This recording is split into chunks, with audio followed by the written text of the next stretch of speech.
Fight ICE agents on the street. There's no other way around it. I don't care if I don't have a Minnesota carry permit. I'm unarmed right now, but this is the last time I show up to face these guys without a weapon. The time for speaking is over. The time for niceties is over. The time for peace is over. They fired the first shot. It is time to end this shit by any means necessary. Fight ICE agents on the street. My name is Kyle. I'm Antifa, and there's so much rage in me that I've had to record this like 15 times trying to get the message out. They fucked up, okay? Go watch my other videos. Doesn't matter if you're not here and you're not caught up. You missed the fucking fight. But if you are, it's time to suit up. Boots on the ground. Nicollet and fucking 26th. My house is 4 blocks away. Anywhere between Franklin and Nicollet and 26th and Nicollet. Show up, ready to go. Okay? Not talking about peaceful protests anymore. Fight ICE agents on the street.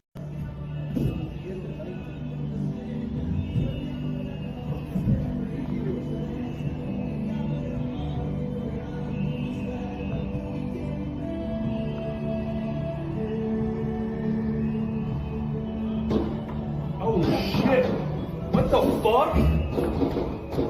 They killed him? Did they fucking kill that guy? Are you fucking kidding me, dude? Not again! Are you fucking kidding me?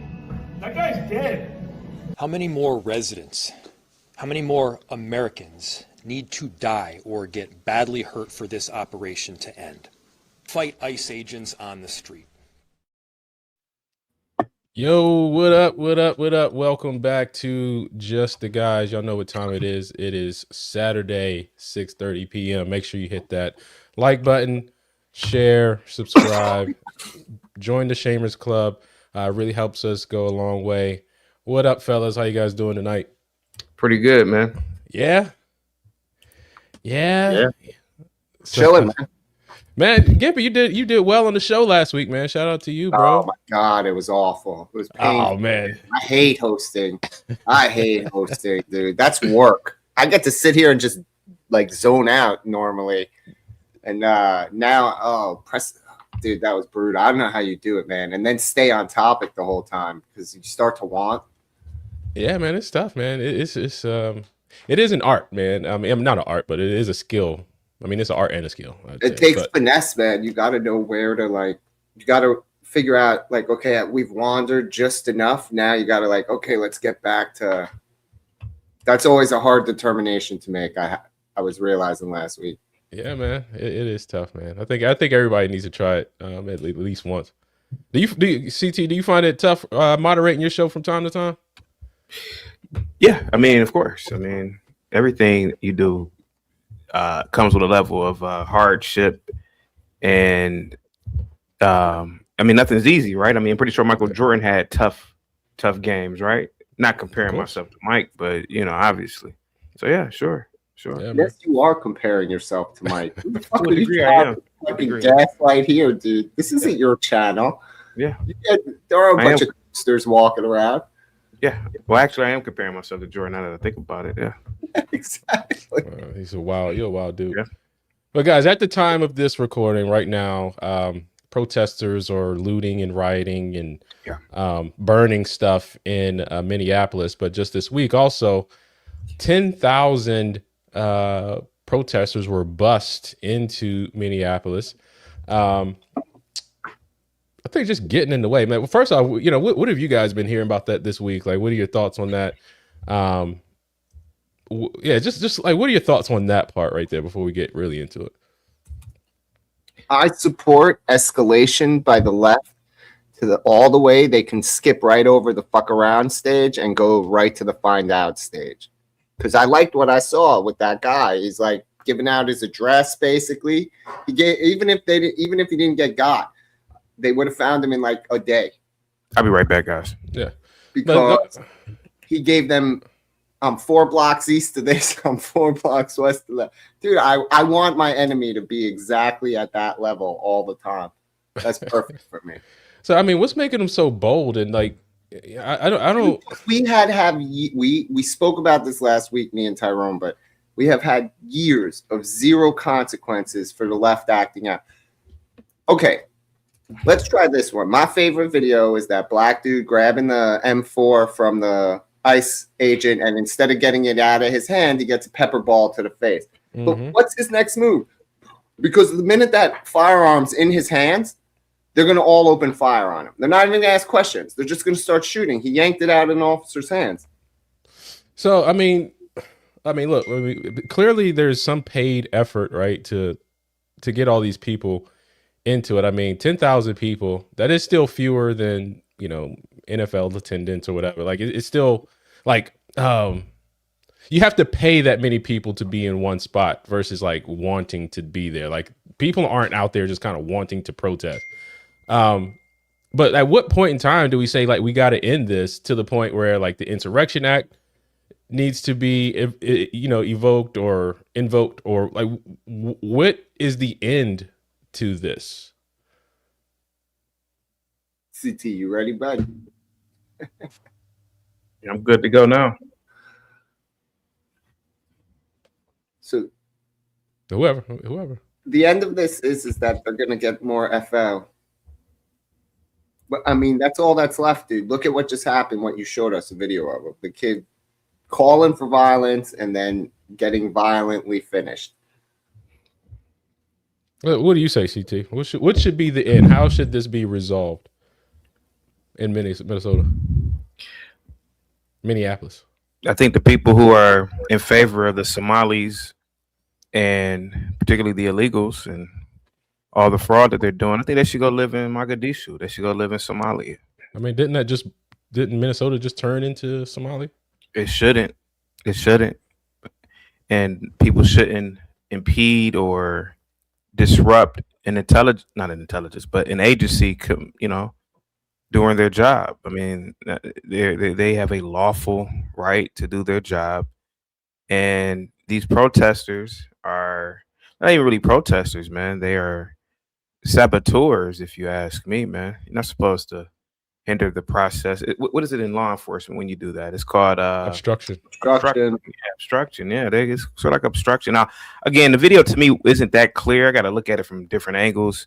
Yeah. But nevertheless, man, ICE isn't out here randomly shooting people. So this is going to be a tricky one because there's so many people around. But they're saying that he pulled out a second gun. That's what caused it. Is that he went for another gun in his, under his coat or whatever, and that's what that picture is supposed to be. Is the gun that they say he went and pulled. Yeah, I've been trying to watch different videos from different people, but I'll take your word for it for this. Oh no, I'm just telling you what the statement is. What the statement is? Okay. Yeah. That's the statement so far. Is that I'm going to go with the statement. Second weapon while they were trying to arrest him. Yeah, and that's what caused them to open fire instantly. I mean, so be careful about the like. I don't like coming to like snap judges. I do like wait until more facts and details are out. Yeah. But the New York Times has came out and said, they got this Love Updates feed, and suggesting that the federal agent's account is incorrect. And what they're saying, it was a cell phone. Oh no, where is it? So they're attempting to create a another narrative reasonable here. Doubt narrative. Yeah. Right. So where is it? Dude, but of course they have. Tell me, do they name the person who says that that's what happened in this? And they're also saying that the agent after he was restrained, took the weapon and then they opened fire. No, so that doesn't align. See, this is the bullshit of two weapons. That's what they're saying happened. Is that they disarm him and then they find out he's armed again when they go to arrest him. And that's what they're showing you with that picture is the second gun.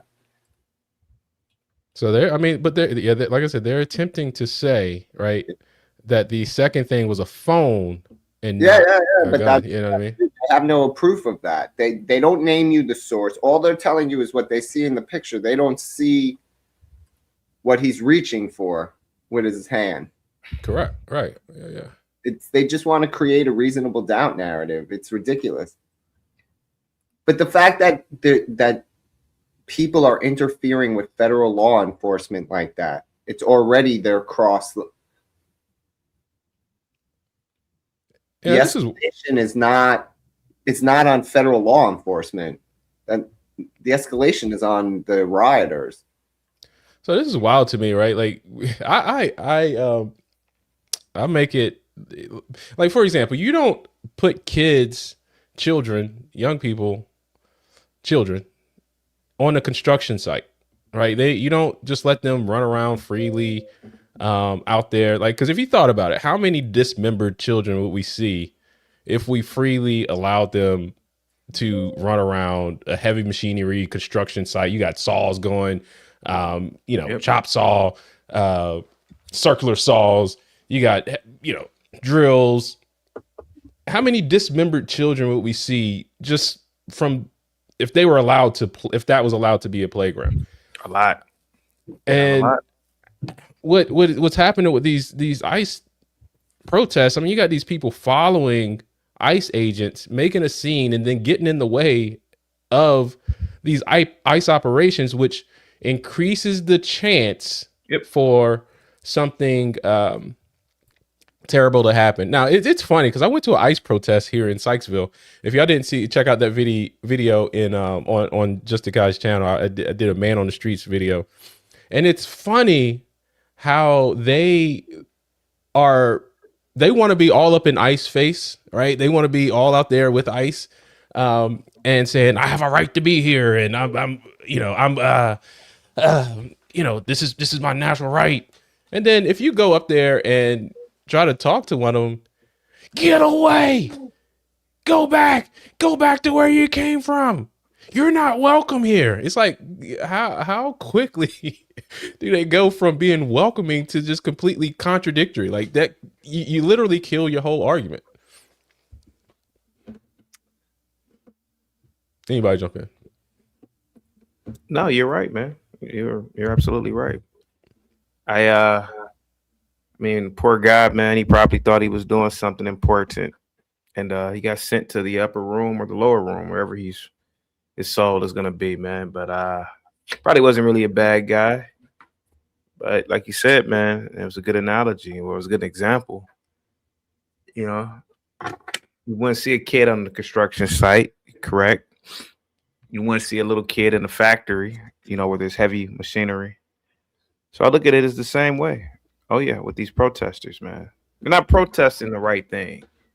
Yeah. Why don't they protest at McDonald's? McDonald's has killed more people in the last 80 years than ICE has ever killed anybody. To be honest, or done anything.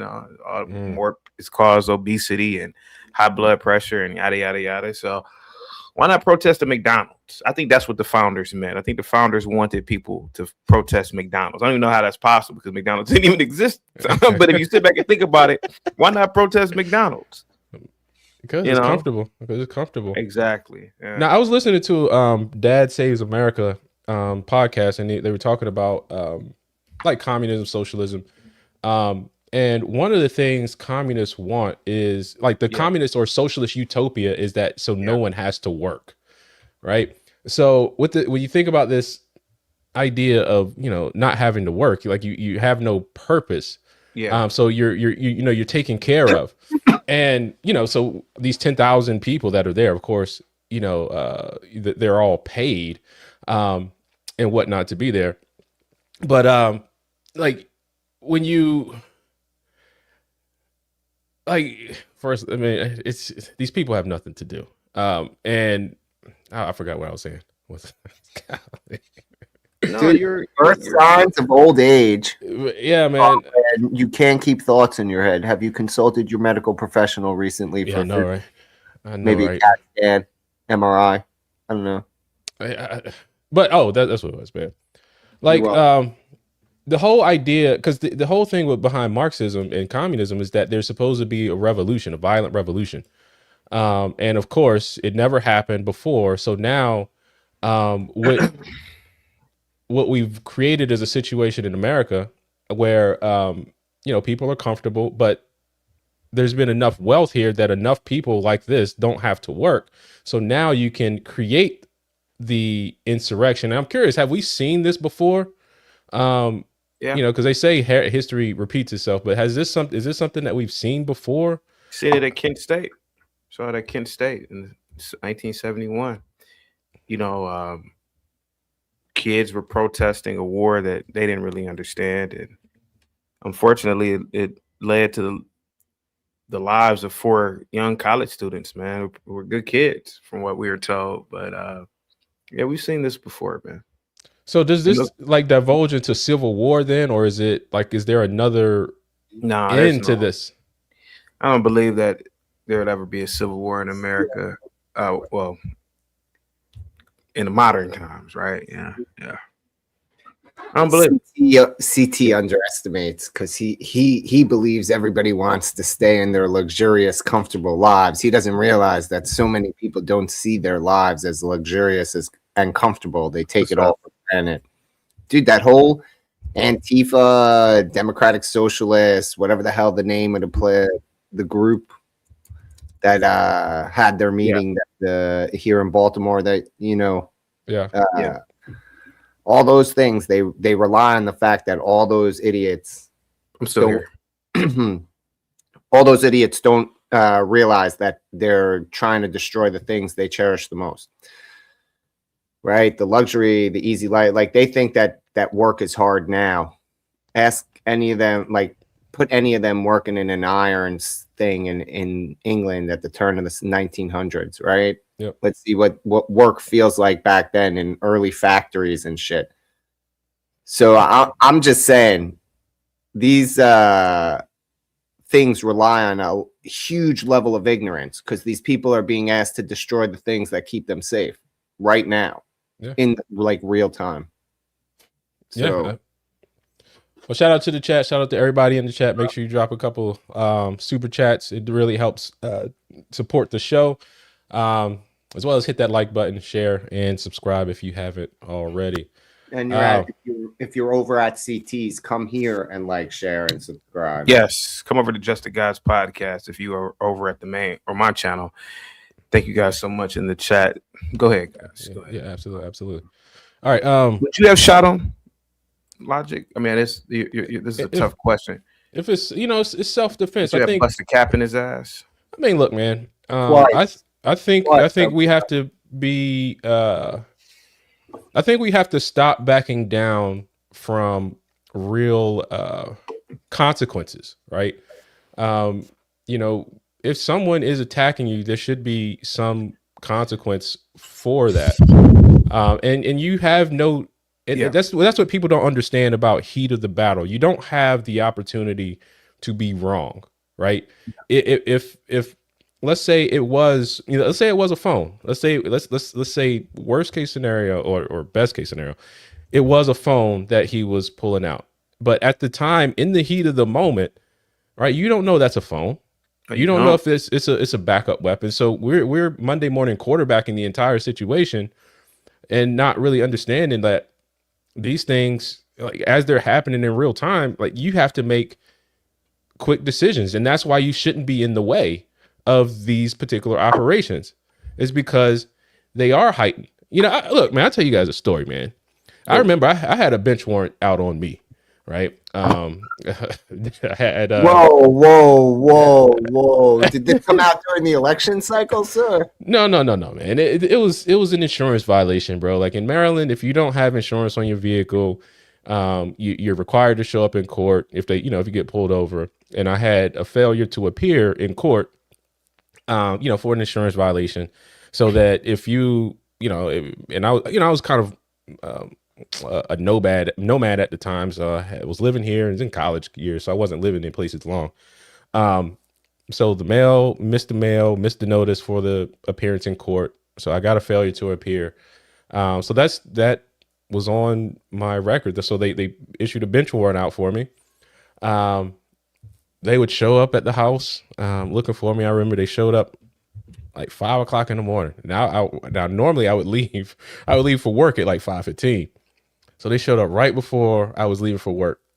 And like, they bust down the door, like, just came in there like all aggressive and stuff, like, so like, it's cool. But it's just, in the heat of the moment, and because of the location, I was living in the hood. They're used to people, right, acting a certain way, right? Whether it's resisting arrest, whether it's running, pulling out a weapon on them. So I mean, I'm not going to do anything as a as a citizen to try to escalate this situation any further. But yeah, I mean, and the thing is, like, for bench warrants in Maryland, at least, they don't know what the cops don't know what the warrant is for, like, because it's this guy. You don't want them to know what the warrant is for. That's why. But I'm saying, like, so they don't know the situation that they're about to get into. Exact same way as a ruthless criminal. Yeah, yeah. So and plus, where I was living didn't help, bro. I was like, I mean, you do live in some shady places, but really yeah. So where I was living, it really did not help, my case. But I was like, hey guys, look, man, I'm cooperating. Like, yo, yeah, but the point is, man, just stay out the way. A gun, right? Stay out the way. First line out of their mouth as they cross the threshold. He's got a gun. Yep. Hold on, we see this one. You want to read that, the CT? CT did salute to you, L, man. Positivity's definitely coming your way, man. Live long and prosper. L with the $5 super chat. CT did a show about Star Trek yesterday, and now he has started to dress like them. Yes. I would love to put on a Starfleet uniform. Lena with the $2 super chat, showing some love. If you hit me with the car, it's up. What? If you hit me with the car, it's up. Okay. Oh, thanks, Lena. Well, don't She's hit her with a talking car. about if she was the ICE officer and she got hit. Oh, talking about the crazy white chick. She's agreeing that conservatism is right while maintaining her liberal. Yeah. Now, would you have shot him, CT? Who, me? Would I have shot the white woman? Either one, the white woman or the guy just now. Many years ago, I was such a benign person. I probably would have let them run me over, or, hey man, just put the gun down, man. I would let the white guy pull his gun out. Now I bust a cap in both their asses. Bah, bah. I mean, shit, man. Ain't no, nah. I'm just, I blow them away, man. It's not even a question. Without a doubt. So, guys, again, make sure you hit that like button, share, and subscribe. So I want to go to, because, like, we see Minnesota, they're protesting ICE, and that seems to be the cool thing to do, but it's very, dare I say, I don't know, it's not advisable to interfere with these operations. So I want to play this clip, because this was from right here in Maryland, in Howard County, Maryland. There is a council member in the Howard County Council that decided to say she's alerting the public of ICE's locations, and the alert that she put out was of a sting operation for a child sex trafficking ring, again, happening right here in Maryland. So I'm gonna play this clip. This social media post from Democratic Howard County Councilmember Liz Walsh is sparking controversy. Walsh alleges ICE activity was underway in several locations, including at an elementary school. But the Howard County Police quick to push back in their own post, noting a 3-day covert operation in Columbia relating to online child solicitation was underway.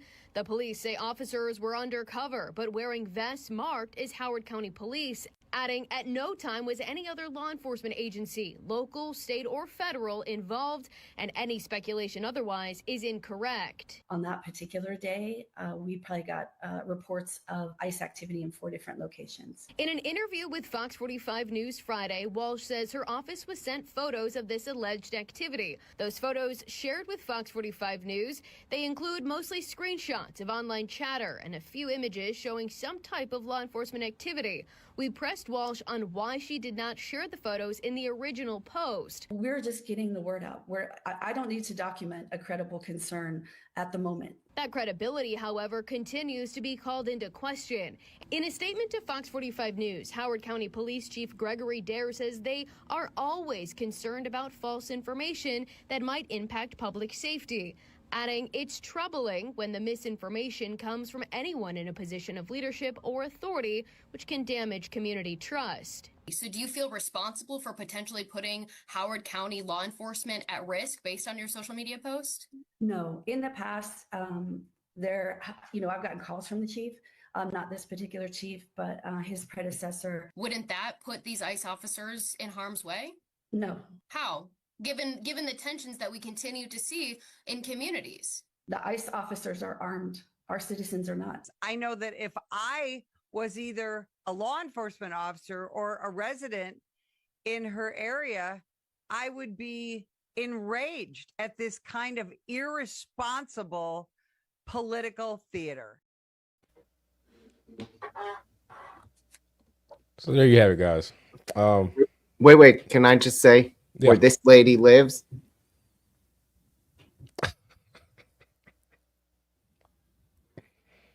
That's all that's left. That's it. You heard her. No remorse, no concern. She didn't give a. She loves Howard County Leos until she's the one outing them because she thinks they're ICE. And the fact is we live in the most insano world where law enforcement agencies have to distinguish themselves from each other in order to be accepted politically.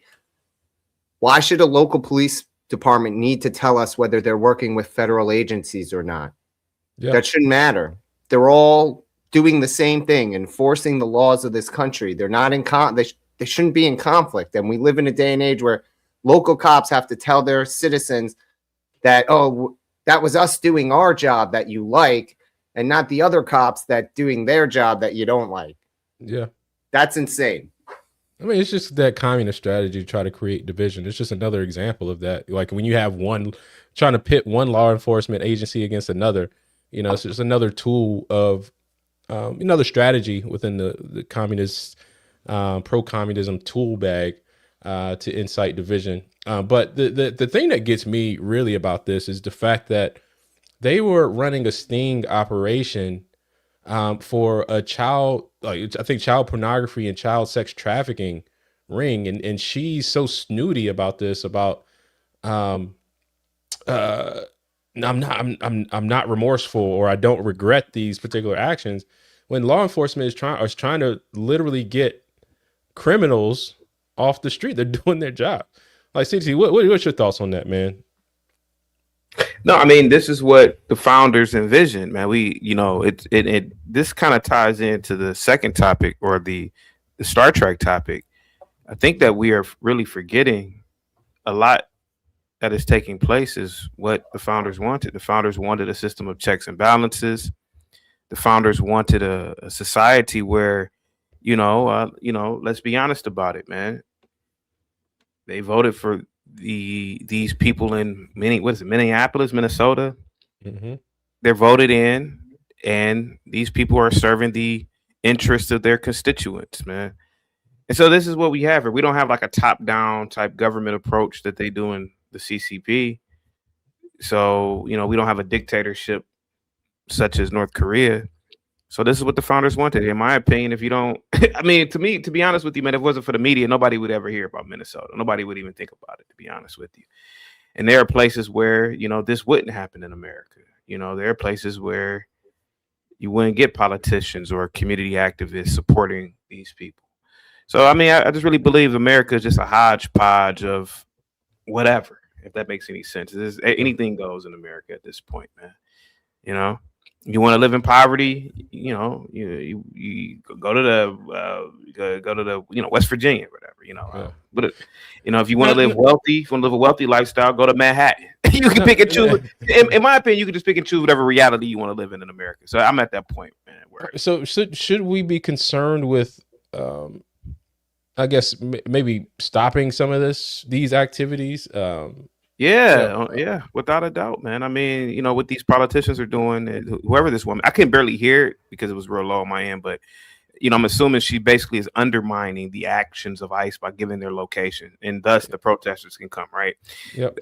That's what. Okay, I couldn't really hear it. Yeah, I mean, But to it a wasn't degree- ICE. That's the thing, though. It wasn't ICE that was Well- out there. It was just local law enforcement conducting. Well, yeah, this she's sting under. operation. So, I mean, technically, that's not against the law, technically, but you know, these people do have a right to protest, I guess. But you know, these things have been going on for a long time, man. You know, and media, in my opinion, is to blame. And you know, a lot of people are bored at home.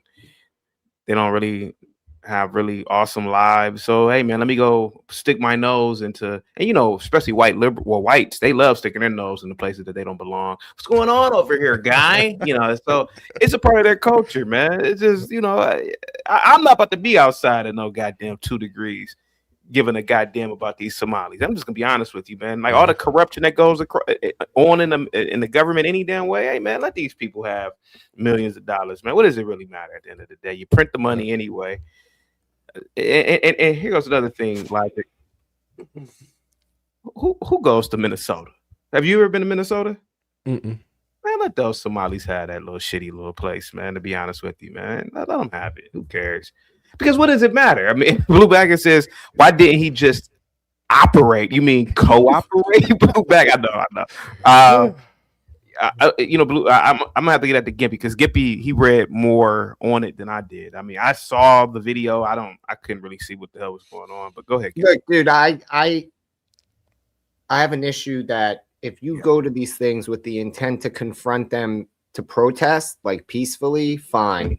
That's your First Amendment right. But these people are not doing that. They're confronting them to obstruct them in completing their lawfully assigned task. That's a federal felony. They are all criminals ultimately at the end of those protests because their intent is to go there and stop ICE from doing its job, which it's legally allowed to do. To the point where we just had a story about the 5-year-old that they tried to convince us ICE arrested and not the father ran away and abandoned. Yeah. Okay, so you'll forgive me if, again. But that's the other part. You talk about all they are. That's all they are. Yeah, but Gimp, you talk about they're breaking the law, but there's no consequence for that. So at what point do they just those arrested a whole bunch of the people who broke into the church? Well, I mean, but that was one, but I mean, it's got to start somewhere. Yeah, I mean, I guess it You know, started. Dyer wants up here bad to yell at you that you look like Venom. And yeah? Yeah, he's been shouting in the chat the whole time about you can't talk shit about Hebrew Israelites anymore because you dress like a cartoon character right there. Talking shit about the Hebrew Israelites is talking shit about a little 5th grade lunchroom tables debate over Pokemon. It's I can you talk shit about it. It doesn't, you know. Shout out to Sire, man. Salute to you, man. Go ahead. I mean, let's be honest about it, man. How you gonna talk shit about something that's bullshit? Man, I rock with Sire, man, but that's bullshit. Dude, he man. must be breaking hard. I've been watching him in the chat tonight, and he is going on you. I'm trying to find put up here. Yeah. Here, it's like here's another one.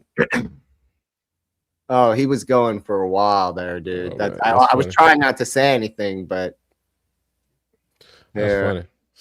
All right, guys. So again, 10,000 people, 10,000 descend upon Minnesota, and you kind of know their political leanings, leftists and all those men. I think they were trying to audition for Starfleet Academy, the new Star Trek series. Now, you guys have been talking about this for a couple of weeks now.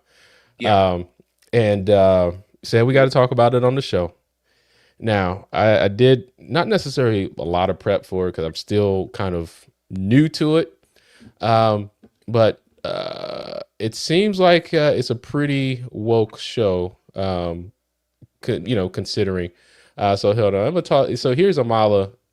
She was kind of talking through the first couple of clips. So I'm gonna play a little bit of segment, then I want y'all to go Have at it. Show is full of woke. It's full of diversity, equity, and inclusion. And I'm going to show you a couple of clips here. And to do that, I have to explain a little bit of the plot. So at the beginning of episode 1, you see a young boy and his mother separated from each other. Now, because women are either leaders or victims in this show, it wasn't really this woman's fault that she was an accomplice to murder. She got tricked by an evil white man named Noose Baraka, who got her convinced that this was a way to get food for her and her son. Coincidentally, this mother character is played by Tatiana Maslany. So she goes from girl boss and She-Hulk to victim of the patriarchy in this show. So while the evil villain white man, Noose Baraka, played by Paul Giamatti, and oh my gosh, what a waste of Paul Giamatti, is sent to prison, Tatiana Maslany's victimized mother character is sent to a rehabilitation center because it really wasn't her fault. Now, of course, this means she is separated from her racially ambiguous son, and she is separated by our lead female heroine, played by Holly Hunter, which again is a massive misuse of the talent of Holly Hunter in this show. Holly Hunter, while a heroine, is also a female who's just a victim of the system. She had to separate this mother who was an accomplice to murder and this child because the system forced her hand. She wouldn't have done it if she really had a choice. She's torn up about it. She's thinking about all the things she could have done to not separate this mother and child. And this is a quote we get in the show.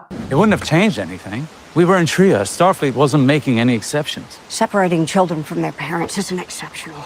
It's reprehensible. Separating children from their parents isn't exceptional. It's reprehensible. Where have I heard that before? Complaining about the separation of children and their parents. Oh, that's right. The political left. Hey, who built the cages, Joe? Let's talk about who built the cages. Let's talk about what we're talking about. Of course, I can. All right. They love it.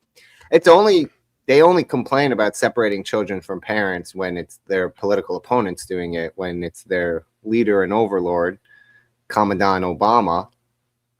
They love it, man. They love kids in cages. They love it. So, CT, you're a fan of this show. Oh, dude, he loves this show. He think it's Gene Roddenberry's dream.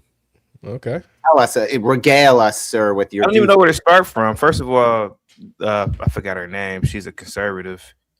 She's never watched Star Trek. I mean, you could talk to somebody and you could listen to certain things. They could say certain things. I'm from LA. We got some guys from LA, man. They go at it. They go at it about who's really from LA. And it's certain things that, if you say it the wrong way, it's like, you're from upstate Cali. Yeah. You're not really from LA. You're from San Diego. You're not from LA. So the thing is that I'm listening to these critics. This girl was born in 2000. She never watched Star Trek. She never was a part of that culture. She wasn't part of the legacy culture. I was a part of the legacy culture. I grew up with obviously TOS, the movies, TNG, the TNG movies, Voyager, Deep Space Nine, and Enterprise.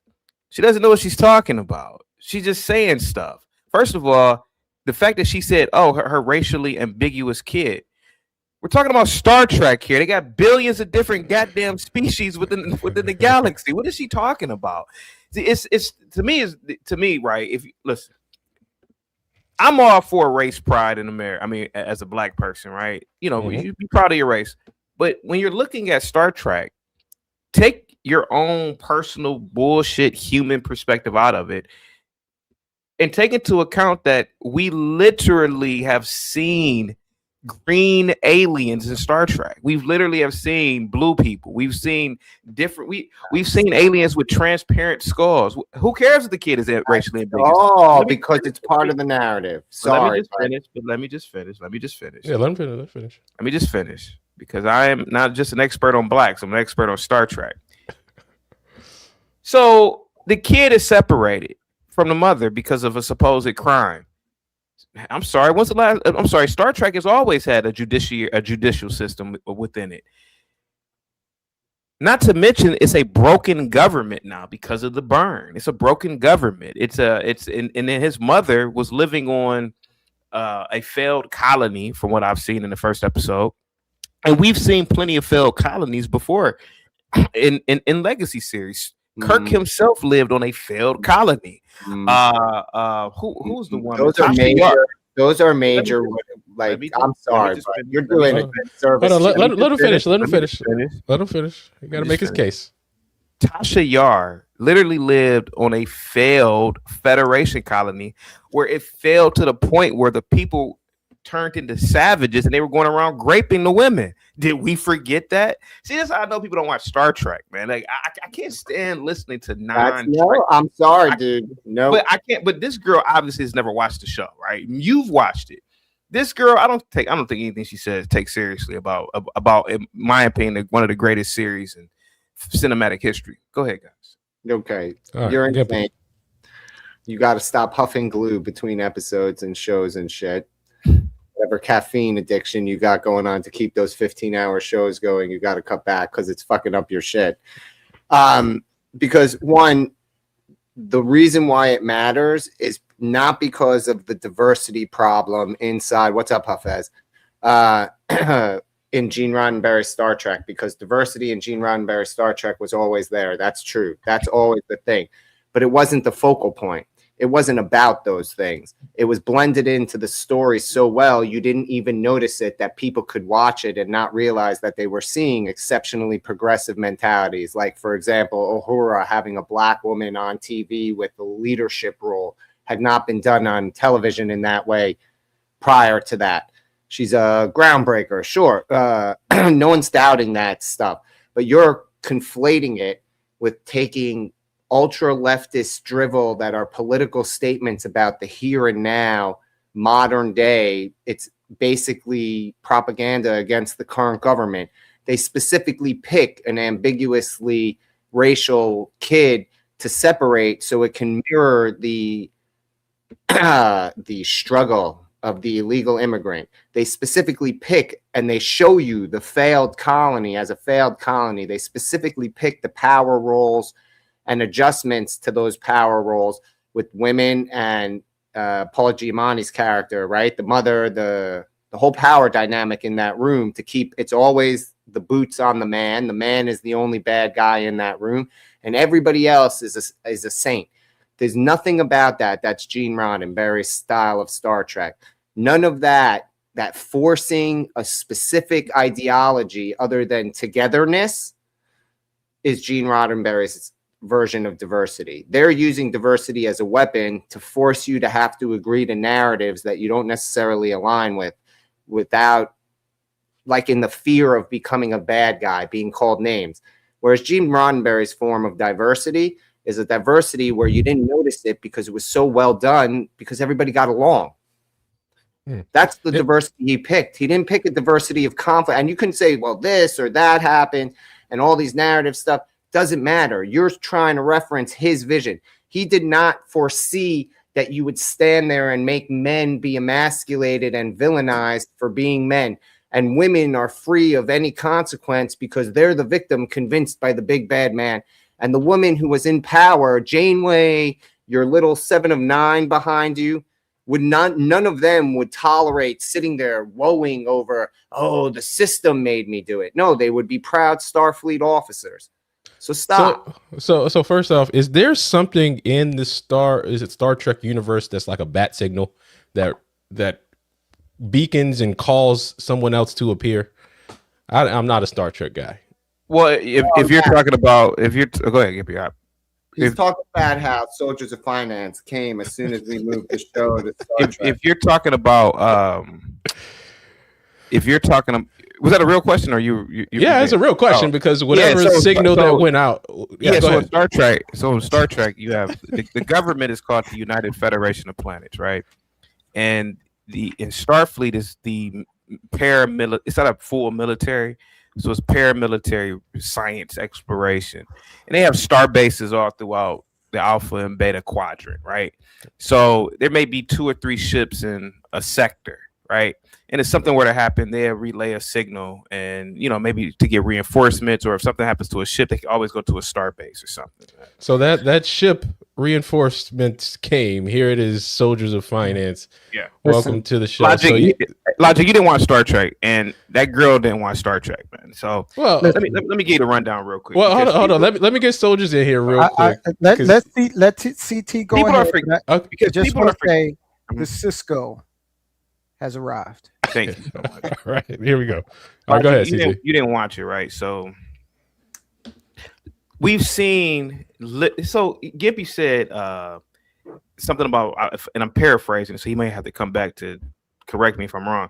If I'm not mistaken, Gimpy said Roddenberry's vision was these people in the future working in peace and harmony, and they just lovey-dovey, right? Is he? They're working. He said everybody got along.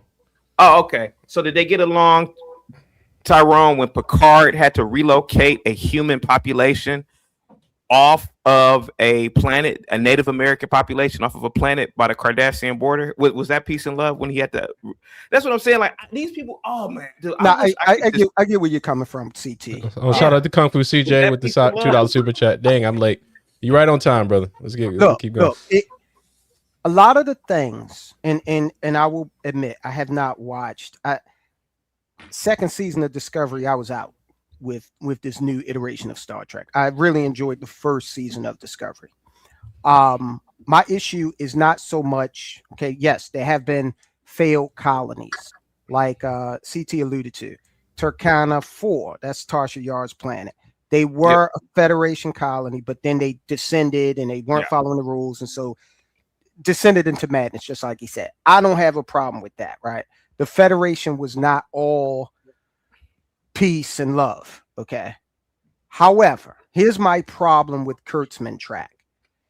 If you go back and you look at everything up to Enterprise, it was moral dilemmas, it was intellectually based, it left you with questions. Okay, some of it at times could be campy, sure, but it was not this Buffy the Vampire Slayer type banter.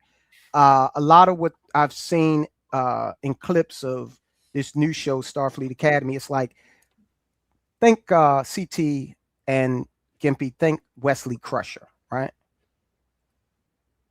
Think about how he failed that first test when he was going to try out for and he was damn near he was one of the smartest people on the flagship of the Starfleet. Yet not even he was a shoe-in for Starfleet Academy. Okay. And now you got this girl who swallowed her communicator, and you got a hologram. It's like it makes no sense. Yo, people haven't sat down and tried to make this make sense in continuity. And part of the reason for that is there's a bigger issue here. There's a bigger issue. And that issue is, as a species, I think we're coming to the edge of our creative ability. Can I just say, wait, I gotta to dovetail before you respond, to dovetail on soldiers. Starfleet Academy would not have the automated administrator's voice repeating, the biggest enemy you face is Hanger. Don't forget, the biggest enemy you face is Hanger. This is supposed to be the best and brightest of the university level people coming to build your armada in space. Like, Hanger? That's what they're talking about over there. Don't forget to have your snacks, kiddies. Sorry, buddy. Go ahead, CT. You know, I thought I would never say this, man, even to you guys. You guys are like the old people now who you're just real stubborn. Hey, Soldiers of Finance, let me ask you a question. What do you think Reginald Barclay's first week at Starfleet Academy would look like if they redid a show about his entire Starfleet, his Academy freshman year experience? What would Reginald Barclay look like his first week? Reginald Barclay was certainly socially awkward. He definitely was not command material. However, Reginald Barclay was a technical genius. And how do we not know that girl who swallowed her communicator is a technical genius or a combat genius? How do we not know that? Reginald Barclay social awkwardness on so many metrics, my friend. But Reginald Barclay was such a technical genius that he actually appeared on multiple Star Trek shows. Yeah, he was on Voyager. He was in the First Contact. Yeah. I'm just telling you that you cannot say that it is an acceptable concept that a Starfleet potential cadet can swallow their communicator and it be considered a commonplace event Forget about that one girl is doing it. It's not that it's you too. Because think about it. Now the academy, CT, you know this. The academy is where you get your command staff from, right? People that are going to go out on 5-year missions with no backup, right? So how are we supposed to trust some young woman who does not understand that her communicator is not edible? What the? Logic, can you ask these guys about this TNG episode called First Duty? Can you ask them that? Could you tell us about this episode, First Duty? Tyrone, Gimpy, do you guys remember the episode First Duty? Put it this way, it's a Starfleet Academy episode. Okay. Wasn't this the episode where Wesley Crusher and 3 other cadets tried to cover up a stunt that ended the lives of what several other cadets, if I'm not mistaken? Oh, sure. No, and that was a great episode. But also keep in mind that mirrors reality. There have been scandals of a similar sort at the U.S. Naval Academy, at the Air Force Academy. That mirrors reality. So let me ask. Find me a cadet. Hold on. Find me somebody at West Point who swallowed a walkie-talkie. Yeah. Okay, you're not going to find that. Yeah, but their thing is real small, so it's possible, man. I don't know. Why are you so nice to the Too Funny agenda? Because this is what Rhonda Berry would want. No, he wouldn't. He would think that this is because he did not. All his original messaging was not as overt. To be fair, Gimpy, to be fair, aren't we all interpreting Roddenberry right now? Like, aren't we all? We don't. I never talked to Roddenberry. Dude, I'll just use that Roddenberry Star Trek. His version of Star Trek had very good, subtle, progressive storytelling, from world building, from using specific mechanics to bring in diversity, as you keep referencing, by using different space aliens, skin colors, things like that. And to Soldier's point, the stories were about moral choices, ambiguity, and in what's the difference between right and wrong. It was all very intelligentsia level stuff. What you look at in Starfleet Academy is like a bowl of slop dropped in your thing of progressive ideas, and eat this. So let's check it out. Let's check it out. All of it. It's okay. Real quick. Can I say something real quick? Because you know, you never watched this show, and let me tell you something, man. I'm an expert on Star Trek. You gotta listen to what people say. You heard what Gimpy said? He said world building, right? Mm-hmm. I could argue the post legacy films have far more world building, and they don't even make that many episodes compared to the legacy shows. Now, I know people could say, well, the budget, and you know, I understand that it was a budget thing. You know, they didn't have the technology to do it. But there's an episode of Strange New Worlds. You would think that this is a real ass planet, man. It like the depthness that they go into this planet, like they like the streets, the corridors. Mine is a plot narrative. I'm talking about that in his original legacy stuff, they don't use overt propagandizing to tell stories. They go out of their way to make it feel realistic as a story in its tale. Here, they are literally picking political things of the day and forcing them as main character points to carry. Let's check this before you go, soldiers. I want to play this because it may emphasize what Gimpy is saying, but also, I mean, this is what's going on in the real world right now. So let's check it out. We're getting clips out of this new show, particularly out of the second episode, where people online were claiming they have a literal DEI training on the show in Star Trek. Let's watch. Name of this cadet. Being a cadet in Starfleet Academy means being open to the people around you. And that connection is where time and space really live. I don't need connection. Yeah. You're a genius who owns all the suffering. I only know 2 things, kid. Number 1, old age and treachery always triumph over youth and a smart mouth. Oscar Wilde. Love that dude. Fun fact, when he died, they had to put glass over his tombstone because people kept trying to make out with it. Number 2, A smart mouth isn't worth a damn. Alrighty, there you have it. I'm already. All right. Yes. Wow. Yeah. Look, CT, question for you. Now, I will say this. Strange New HR Worlds. called CT. You're due for your DEI training in Starfleet Academy. Hold on. Let soldiers finish. Go ahead. Strange New Worlds. Discovery. Yeah, they do wonders with the special effects. Absolutely, I would agree with you. But if you had only two things you could watch for the rest of your life, would it be the musical episode of Strange New Worlds, or would it be the original episode, Let That Be Your Last Battlefield? Of course, it'd be the original episode. I wouldn't watch Strange New Worlds. No, of course not. Yeah, I don't. Yeah, of course not. And see, another problem that New Trek has is this: they're trying to outwoke a show that had the first interracial kiss way back before or shortly thereafter. Actually, the Civil Rights Act was passed. Okay, it's no way. All right. Everything they're doing, Star Trek has been there, done that. Just tell compelling stories, but apparently they're not capable of doing that. So I'm satisfied as a lifelong Star Trek fan. I'm satisfied with them ending Star Trek. There should be no more Star Trek or Star Wars for that matter. I see it totally different.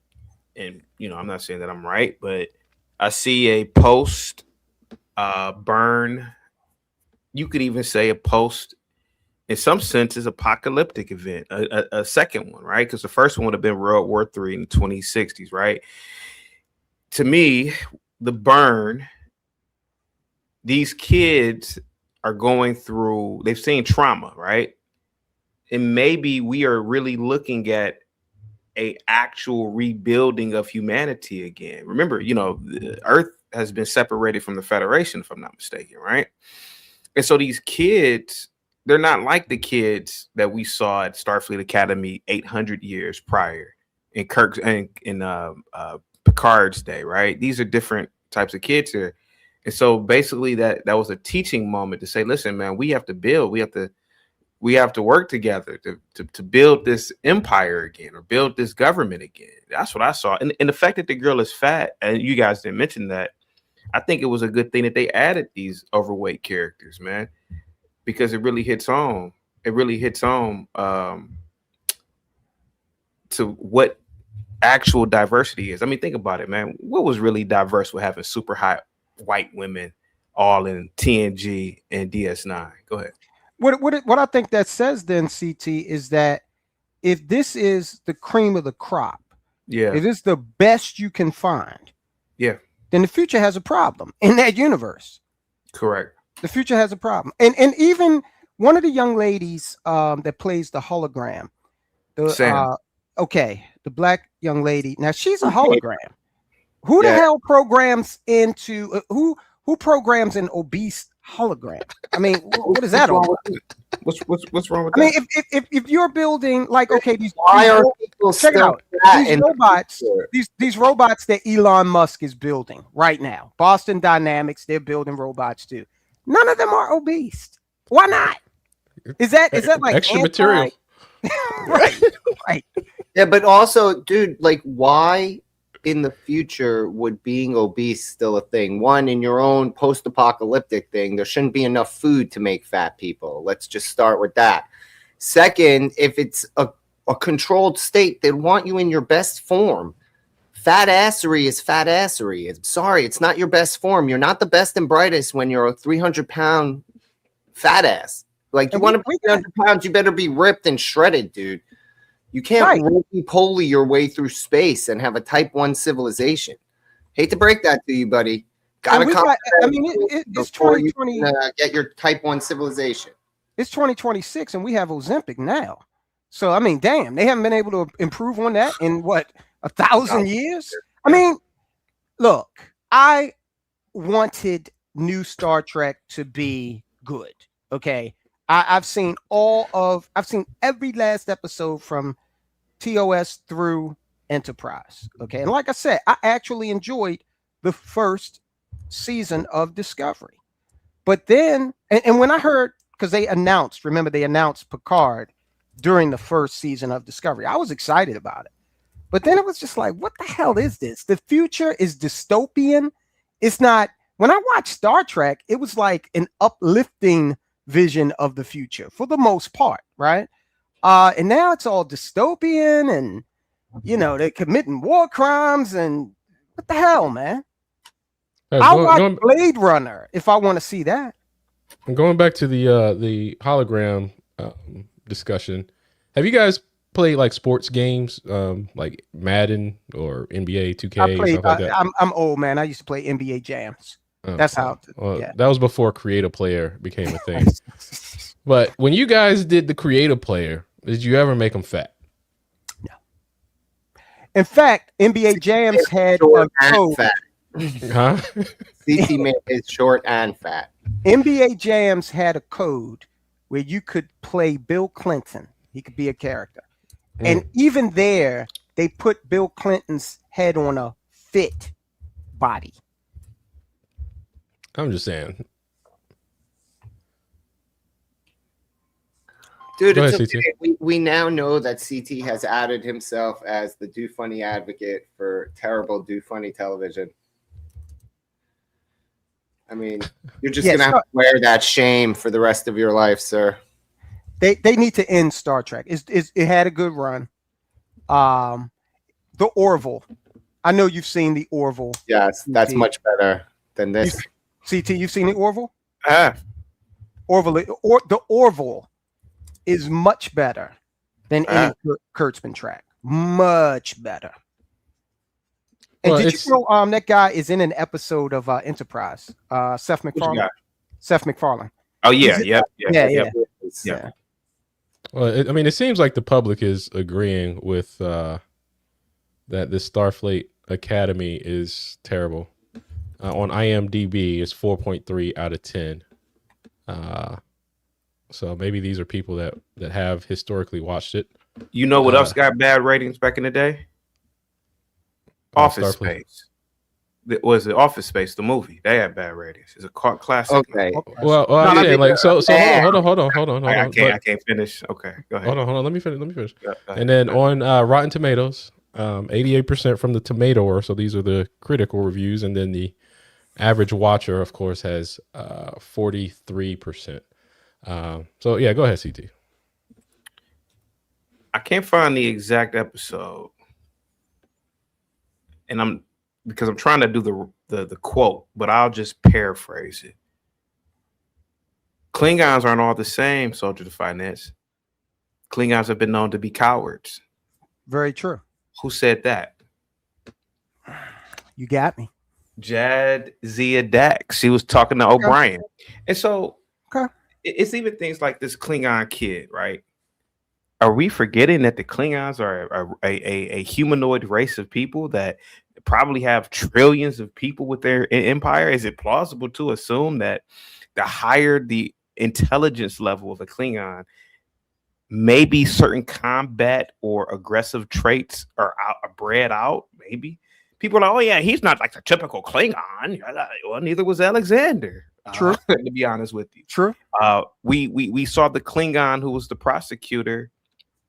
And I forgot the episode where Worf had supposedly mistakenly destroyed a cargo, a passenger ship, and it really was a plot, but it really wasn't anybody on there. Remember the prosecutor, the Klingon prosecutor that he attacked. He didn't have incredible combat skills, because it's very plausible to assume, and I think it's even canon. Every place is a battlefield in the Klingon culture. So your kitchen might be a battlefield. I'm going to be the warrior in here, and I'm going to be the best chef. Doesn't mean I'm the best combat. Doesn't mean I'm the best combat person. Klingon, his story doesn't bother me, and here's why.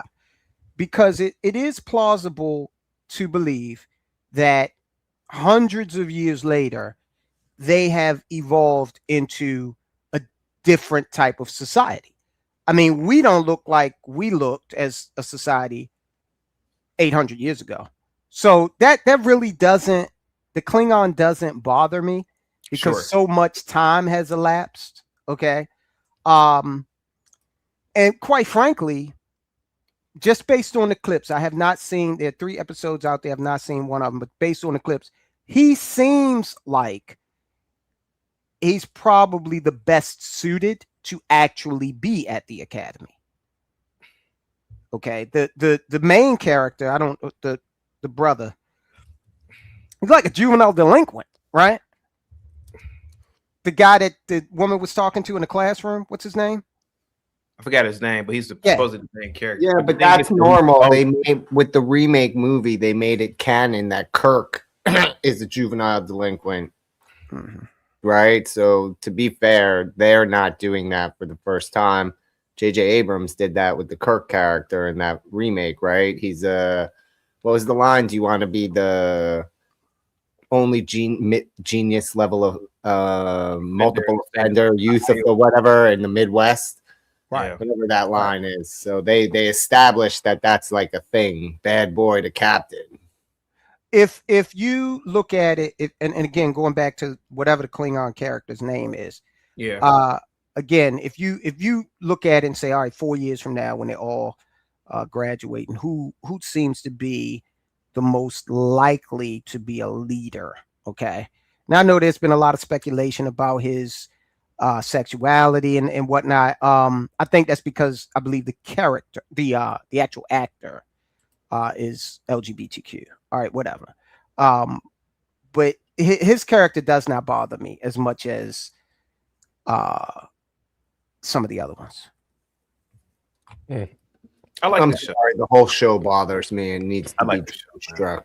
So CT, you brought up the initial ratings of Office Space. Now it's I don't know, man, because there's a difference between the critical reviews and then the public reviews. Generally, the critics, right? The critics say Office Space 82%, but people who actually go see the movies 93%. So the critics don't often match with the public. Now, this is a movie I canceled my new Netflix subscription for, Cuties, and the reviewers say 88%. This is their view of it, but people who actually watch it say 14%. I'm just pointing out that can I people say something? I'm just pointing out that the critics can come out with a terrible rating of something and then try to push that down, but then the public be like, yeah, I like this. We are having amnesia. Not just The Office Space, Starship Troopers.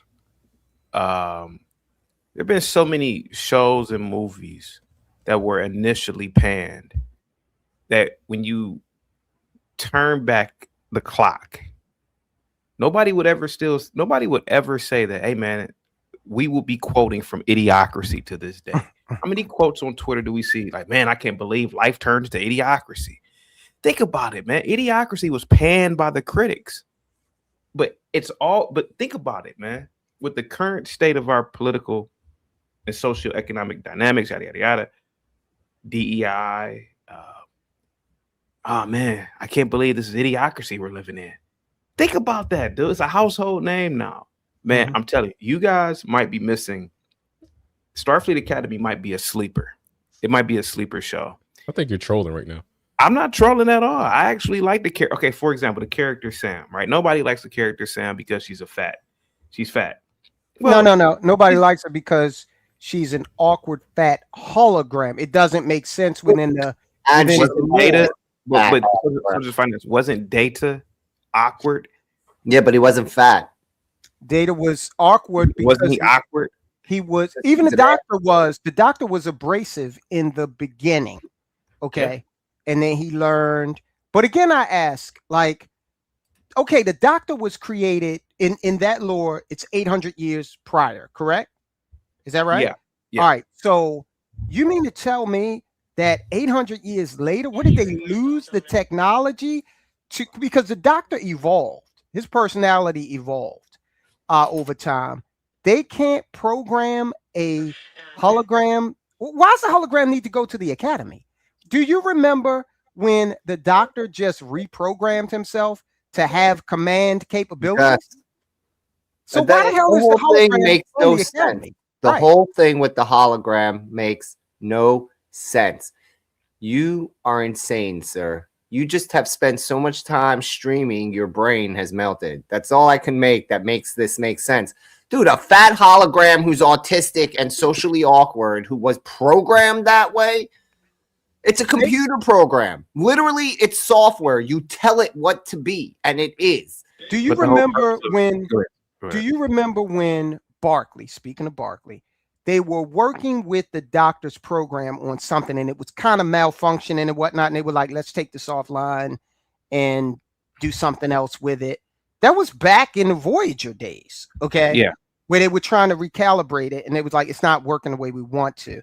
And again, why is this hologram? Forget the weight issue. Forget that. Why is a hologram at the Academy? Do you remember when the doctor would turn on his commands? Why was Data at the Academy? Data was an android capable of learning. Remember when he went back, when Soong called him back, remember he told him how he learned and how he absorbed information. The doctor, when he wanted to go into command, he just reprogrammed himself and his uniform would turn red. Do you remember that? I do remember him going back to He his he had the command capabilities in a couple of the Voyager episodes. And he didn't need to go to the Academy You for guys that. are bigots, man. You guys. It always ends up here, dude. He always ends up that where Tyrone. Here's my thing. I really believe you guys have gotten so old, right? And what I mean old is you really become set in your ways after about 30, 35, right? I think you're trying to find ways not to like this show because I feel like we can always go back to the core source. Yeah, I will admit all the women in TOS, TNG, you kind of saw DS9 because it was a little bit different, but yeah, most of the women were super hot. I know in TOS all the women were super hot. And I feel like that doesn't really represent human females now. I mean, let's be honest about it. Let's be honest. Okay, let's go with black women. Social finance.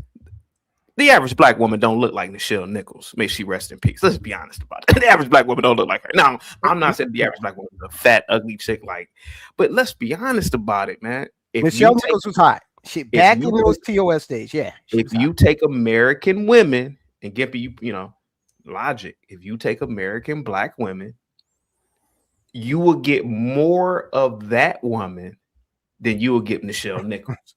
So to me, it's like Star Trek always mirrored the society any damn way. So the thing of the matter is this, man. The average white woman, yeah, they're nice looking, but there are fat white women that exist. To me, it's like the shows now are representing what we see in society. See, Momo says CT is secretly woke. Star Trek has always been woke. That's the thing. It's always fat. Yeah, but you're even woker than Star Trek. How many fat women are in the Naval Academy? Joining Antifa.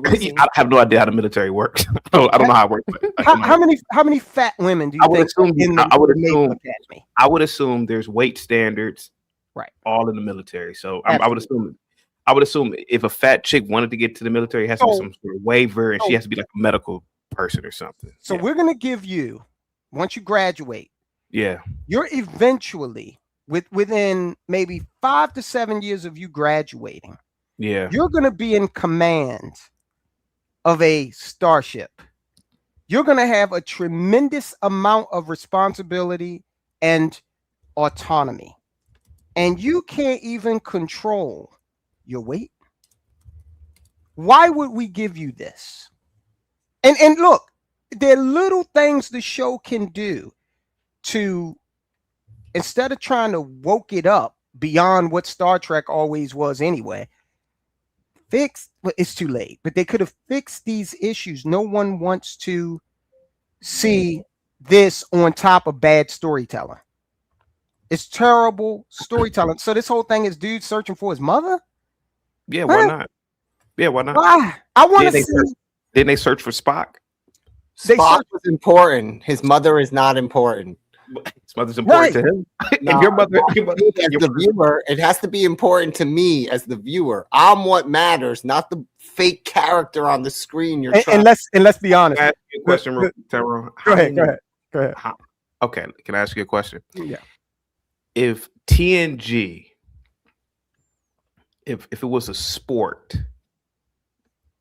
what would the first 2 seasons be? Would it be over 500 or under 500? If it was a sport, it would be under 500. Okay, because there were a lot of bad episodes. Correct. Right? There were a lot of bad episodes. And that was before the collar, too. Right. Yeah. And so what I'm saying, why not try to figure out this kid's story as the viewer? Why is his mother? Why hasn't his mother? Who is his mother? Why hasn't she been looking for him? See, these are when I'm watching it, these are the questions that I'm asking. I'm not saying, well, who is his mother? She's not an important person. Well, see, let me answer your question. Sorry, that doesn't feel compelling. Like I'm right. That. I'm not compelled that some kid is looking for some shitheel kid who's an underachieving genius. Like that's such a tired trope that you're trying to sell me on. And that's right. Gimpy, you're right. This is another. And now he has to find his mother who broke out of jail but didn't come find him. Is there something nefarious? Okay, how about this? Can you highlight Spock's comment? Okay.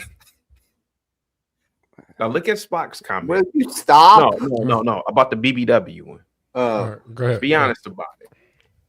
It's at I'll give you the time. He said, I would specifically program BBW orgies with Crystal Clear, The Collector, and Pinky. Look, here goes the thing. What if? Hold on, let me just finish. Let me just finish. Zephram Cochrane. So Logic, Zephram Cochrane, he invented warp drive. Don't explain it to him. He's like 30 years behind, man. He's a nerd. Just leave him alone. Let me explain it to him. He had no life as a child. Before the movie came out, First Contact, oh yeah, he on paper he looked good. Oh, he invented warp drive. In the movie, it turned out that he did it for what reason, Tyrone? Okay. To get chicks. To get chicks. Now, hear me out. And to get rich. Now, Tyrone, was he not a degenerate alcoholic? He was. So if you sit back and think about it, maybe in the future, there may be somebody like Spock. He's super smart.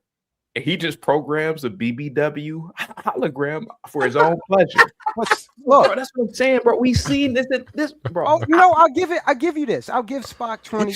Let me high road argument doesn't work. Go low, CT. Go low. Let me remind you guys what Spock 22 just said. Quark was already doing that with the holosuites. That's what the holosuites were about in the bar. And what Gimpy said is key. The only Star Trek show, the first of the original legacy Star Trek, to do a continuing story was Deep Space Nine. Yeah. Okay. That's part of the issue here. Is that and even Deep Space Nine's first season was lackluster. Yep, it was horrible. But the challenge comes when these guys are trying to tell this continuing story, because typically Star Trek has not lended itself to that. It's been a different planet, a different situation every week. You did get the two-parters in TNG with the Borg, and you had a couple of others like that. But for the most part, Star Trek has been I'm over here this week, I'm over there next week, different situations. Yeah. Man, So- you guys are really searching, man. That is really man. No, dude, you are really trying to make ultra leftist progressivism. I'm not trying to Gene make Star Trek has Roddenberry always dream. been leftist. What? It's always been left. No, you're trying to make ultra left. Like you're trying to take what they did to Gene Roddenberry's dream, the butchering that they've done with it and this stuff. Dude, like you make no sense.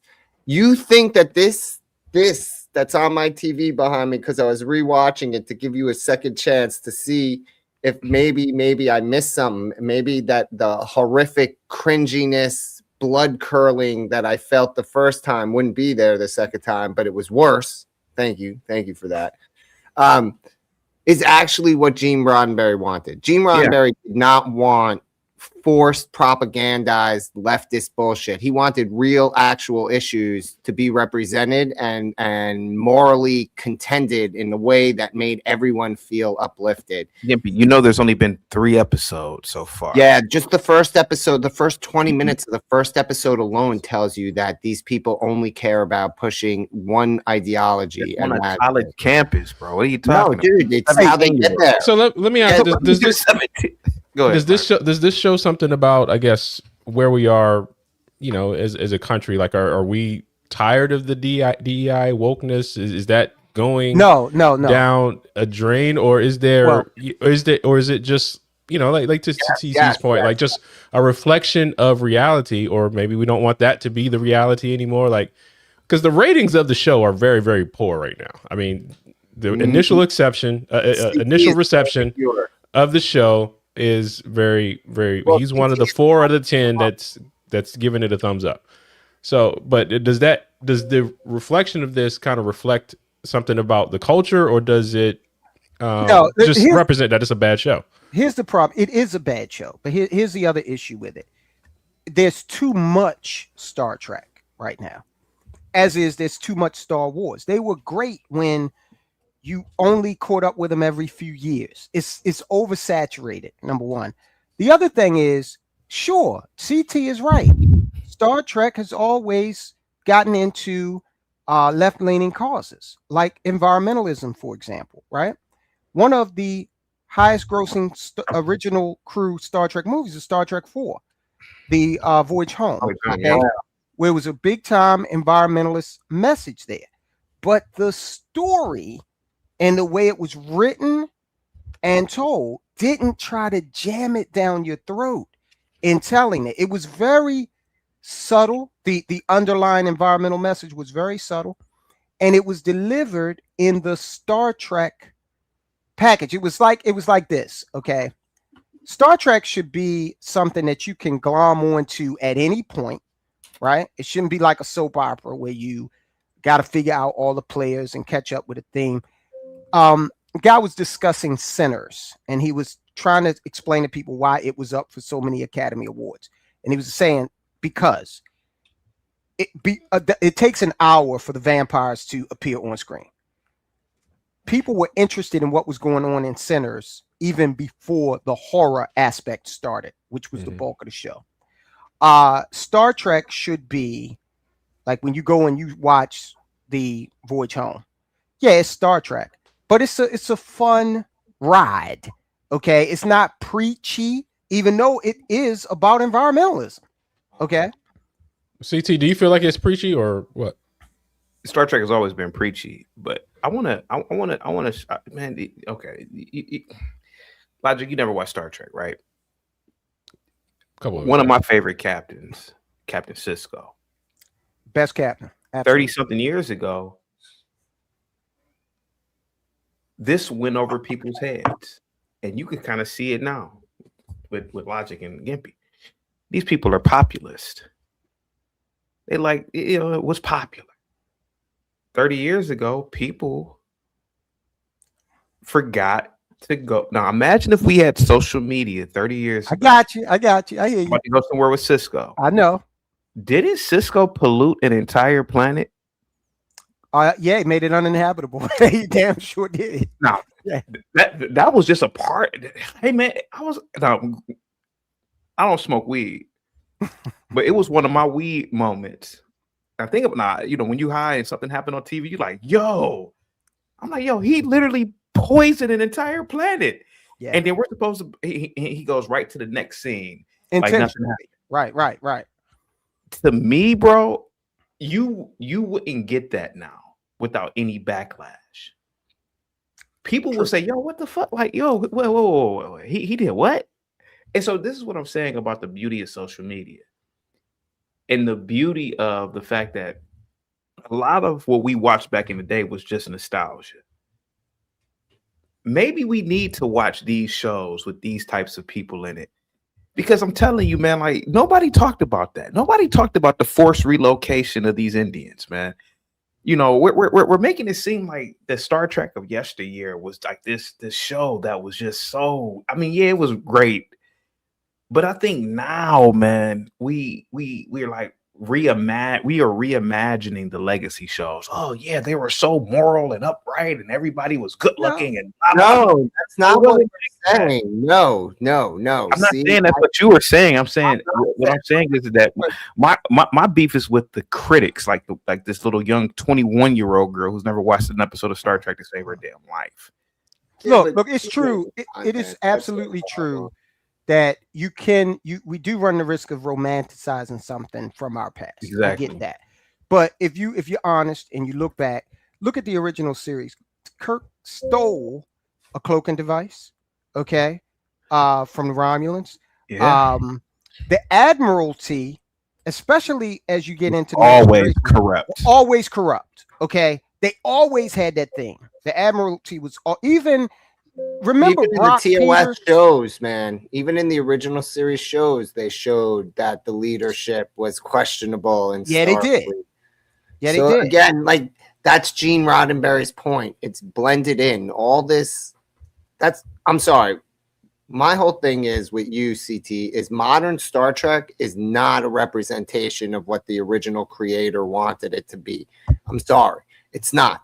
Because he believed in strong storytelling, world building at the maximum level you can do on the format you do, and then not making it about the messaging, but about the story with the messaging. You don't get that now. You get everything forced to the surface in the most simplistic way. You can blame it on we're dumber now or whatever, but the way they tell the story, especially in this one, is like spoon feeding you drivel right out of the propaganda book. It's like how to make a leftist version of Star Trek for youth. And they fed it into ChatGPT, and now you see it on your screen. Let me ask you this question. Is there an artistic element to it, or is it? Yeah, it is. It is. Okay. It is. Of course. So what is the art that you see, CT, in this new Starfleet Academy then? A new awakening. A rebirth. The fact that they're putting the headquarters on Beta Z. Soldier to Finance. Did you watch the episode 3? I know that they did that. I know. Yeah, I mean, to me, it's like, to me, it's kind of shocking because, for 1,000 years, it's been on San Francisco. But, right. To me, it's, we're looking at, I know people didn't like the scene because the kids were there in a high tense negotiation scene. Right, right. But why not have the kids there watching something like that? Okay, let's be transparent. Yeah. And look, to a point, when we watch sci-fi or some Marvel movie or movies and television in general, we have to have a certain suspension of our belief, okay, to make it work, right? I gotta believe that this guy from Krypton can fly. If not, I'm not going to be able to enjoy this. But let's be real, to an extent. That if they're trying to negotiate, this is a high stakes negotiation to get Bajor back into the Federation or Starfleet, or whichever one they were trying to do, or maybe both. I think it was the Federation. Yeah. Okay, and you have along with you people, one of whom a day earlier swallowed her communicator. Okay. She's 17. She's 17. She doesn't belong there if she's not capable of not swallowing her communicator. 17. What are you, 5? Like, dude, that's the stupidest excuse to make for her. She's 17. Dude, she's dead in Starfleet. You have to. Let me ask you and give you a question. Go ahead. To me, the military college in Starfleet, the war college, that is like a good how can you call it? Not protagonist, but that is a good little versus. I'm trying to come up with the right word, but that's a good rivalry. Rivalry. Okay. That to me is really a unique rivalry, right? Like, because Star Trek has never really been about war. But the fact that the Burn happened, and as a result, they created this institution, the War College, because they needed people to focus more on combat now. To me, that is a very, very to me that might be one of the most interesting things about Starfleet Academy. Like, you know, episode 3 is the military college was pranking. I've heard that. The Starfleet Academy. I didn't watch the whole thing, but to me that it's very that might be a good story arc, right? I mean, it may not be on the level of the Dominion story arc, right? Come on now, but it's a good story arc. And if you ask me, what does the War College sound like? Section 31, maybe some of those cadets will reform Section 31. To me, it's so many things they can. Let me just say, because I know, dude, they're not that creative. I hate to break it to you. You better go write the show yourself if you want all this shit with it. We're gonna have to wrap this up because I know that CT has dinner with the executives from Paramount later on tonight. But look, CT, as far as the War College goes, check it out. Isn't it true that after the events of Wolf 539, the whole Borg thing, the Federation put themselves on a more militaristic footing? That's why they built the Defiant. That's why they built the Defiant, and that's why they built the Sovereign class Enterprise also. Beautiful ship. Absolutely. Absolutely. So that they've been there and done that. Do you remember the episode where Deep Space Nine, Cisco, Dax, Quark, and O'Brien, and another like random guy crash land? They had hijacked the Dominion ship. They crash land on the planet. Yeah, it's called Homefront, if I'm not mistaken. Okay. No, I can't remember that. Yeah, but I know what episode you're talking about. Yeah, that was a very that showed the Starfleet's ground base infantry skill.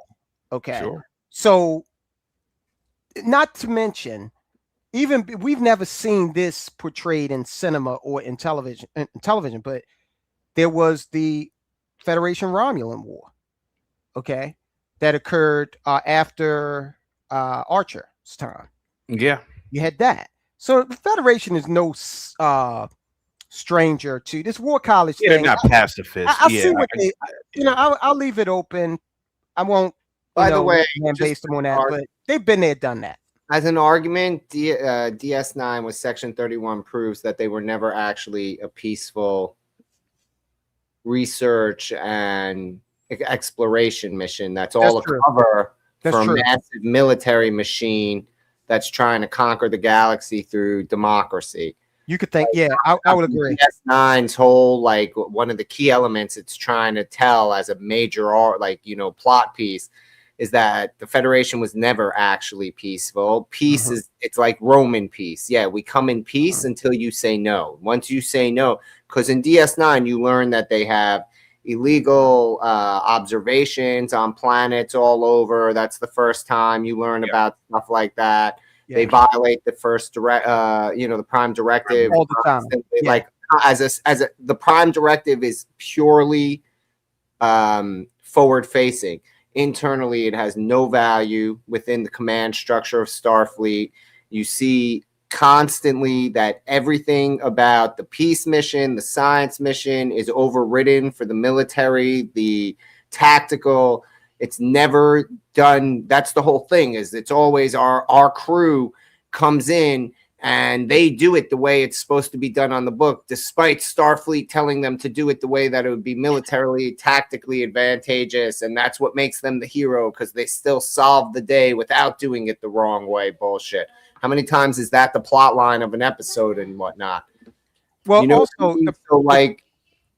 I'm just saying, like, you can arguably say that we know Starfleet is a hyper militaristic, dishonest organization. No doubt about it. And even when they were trying to portray it as benevolent, the Prime Directive is extremely problematic, because their thing is, we don't want to mess with the natural evolutionary processes of the planet, of the society. But like in that I think it was the second J.J. Abrams movie, Into where Right, when they were on the planet in the beginning, and the planet was going to like do something with plate tectonics where it was going to destroy all life on the planet, and they fixed it against the Prime Directive. And remember, that's what got Kirk demoted in that timeline. It's like, well, the fact of the matter is, you are there. If you're supposed to be so benevolent, why wouldn't you save these people and allow them to evolve naturally from there? You do have the technology to be so the Prime Directive is, again, and it's like that's the argument, right? Like all the Trekkies argue about this sort of shit, but like the Prime Directive in the purest mentality is then they were never supposed to reach space.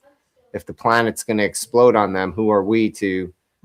They would do, if we weren't here and we couldn't do what we do, no one would see, and they would disappear, and no one would know any better because it'd be alone in space. You know what I'm saying? And that's okay. And see, right there, you and I and Gimpy have come up with you and I and CT rather have come up with a better episode, right? This moral dilemma over whether or not we should use the technology to save these people.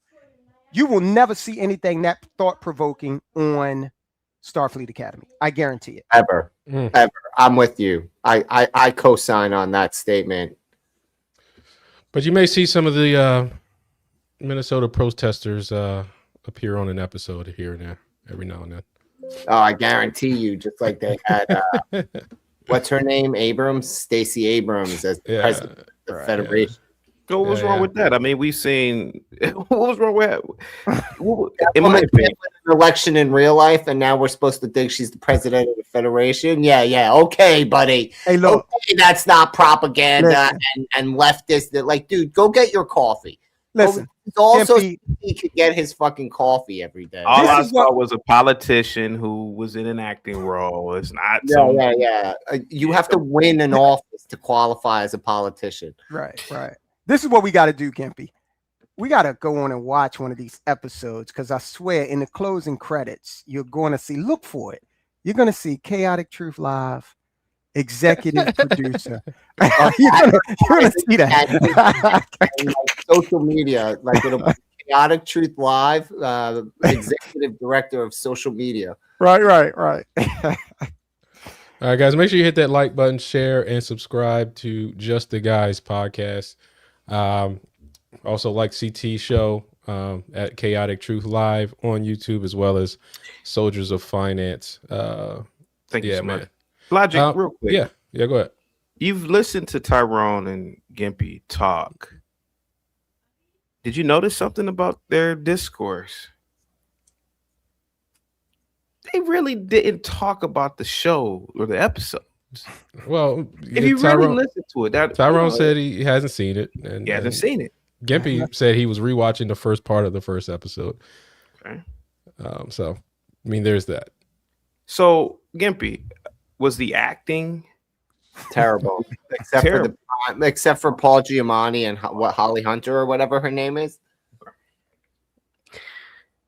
Logic, do me another favor, man. He's just gonna call me a bigot. I like, dude. He plays. Can you ask Gimpy You're the bigot. You ask Gimpy, was Star Trek known for its fight scenes? Ask him. Go ahead, Gimpy. Oh, they were fantastic. They were okay. Yeah, Gorn and Kirk. That was a hell of a that was the best fight scene ever. Ever. And this is what I'm saying, Gimpy. I'm so glad you're admitting this. Star Trek was never known to have the best fight scenes. The best anything. A lot of the acting was kind of like there were a lot of critics who didn't like the way Avery Brooks acted. You know, the stage actor. Yeah. And so we've seen this before, man. I think what happened with the Legacy Trek is they did so. Man, I'm still a Legacy fan. To me, and I'm just gonna be honest about it. I think that Legacy Trek may have just been like who's a volume shooter in the NBA? Who's a volume shooter? Reggie Miller. Was Reggie Miller a volume shooter? Oh yeah, Ray Allen. Right. Back Yeah. in the To day. me, Legacy Trek, you could look at Legacy Trek as a volume shooter. Good, dependable, well known. But let's be honest about it. TNG, 170 episodes. DS9, 170. Voyager, damn near 200 episodes. Strange New Worlds only has 30 episodes, and they're about to end the series next year. Discovery only had about 34, 35 episodes. Thank God. A lot of shows now aren't even given time to grow, to be honest with you. And I think that's one of the biggest problems, man. So it to me, bro, I could argue that TNG had maybe 50 bad episodes. You know, I could always argue that Deep Space, we know Deep Space Nine had horrible episodes. I mean, the episode where these aliens in the game and all what kind of crazy shit is this? Yeah. And you can say I'm babbling, Gimpy, but Gimpy, let's be honest about it. Because Logic doesn't know this, but I'll keep it real. How many episodes were carried by non-Federation acting? Think about it. You could argue that some of the Ferengi episodes, well, you could argue that they might as well just rename some of the Ferengi episodes. I still go back to watch the Ferengi episode. Okay. That's So, true. and what I'm saying. What I'm saying is we're not we, but I feel like this amnesia, like the fact, like we were just watching it because of the Federation. No, a lot of it we were just watching it because of the side characters. No, you're not allowed to have. It's not the 90s. It's not 2005. All right. I think we made the points. It's not going to be you an don't even agreement. understand, man. It's not. Well, I'm just saying. I get it, right? You know, Gimpy is like it's overtly woke. It's not the vision, but that was initially cast, and you're like, well, it's always been woke, and or kind of addressing the way things are, and those guys haven't given it a chance. So real quick, Logic. Let me say this real quick. Yeah. Please forgive me. When you watch Michael Jordan, great player, but it's always the same 15 highlights. It's always, I'm like, God, no, I get it. It wasn't social media. The internet didn't exist, but it's always the same highlights. And these highlights are, these are incredible. I feel like yesteryear had that, it was, they had better highlights, like Wrath of Khan, right? Great movie. Excellent movie. But to me, it's more highlights. It's more, I'll chase him around whatever moon, and I'm like, and that's a great quote. But we don't get that with these new Treks because it's not that many being made, man. And so they may not get these great actors like a Roberto Maltenbaum, whatever, They had Ricardo Maltenbaum. Ricardo Montalban, but And they so have. the thing is, it's a volume thing. I think like with 30 episodes, it's too microwaved. You gotta admit, man, when you put a musical into Strange New Worlds and you got Klingons doing Broadway singing, it's like they're gonna have a puppet episode, man. Come on. But they didn't do those types of episodes in Voyager. They didn't do I don't recall a musical. Voyager is episode. already. Hold on. You can arguably say Voyager is the first step into Oblivion. It might be a good show. It might add a great thing.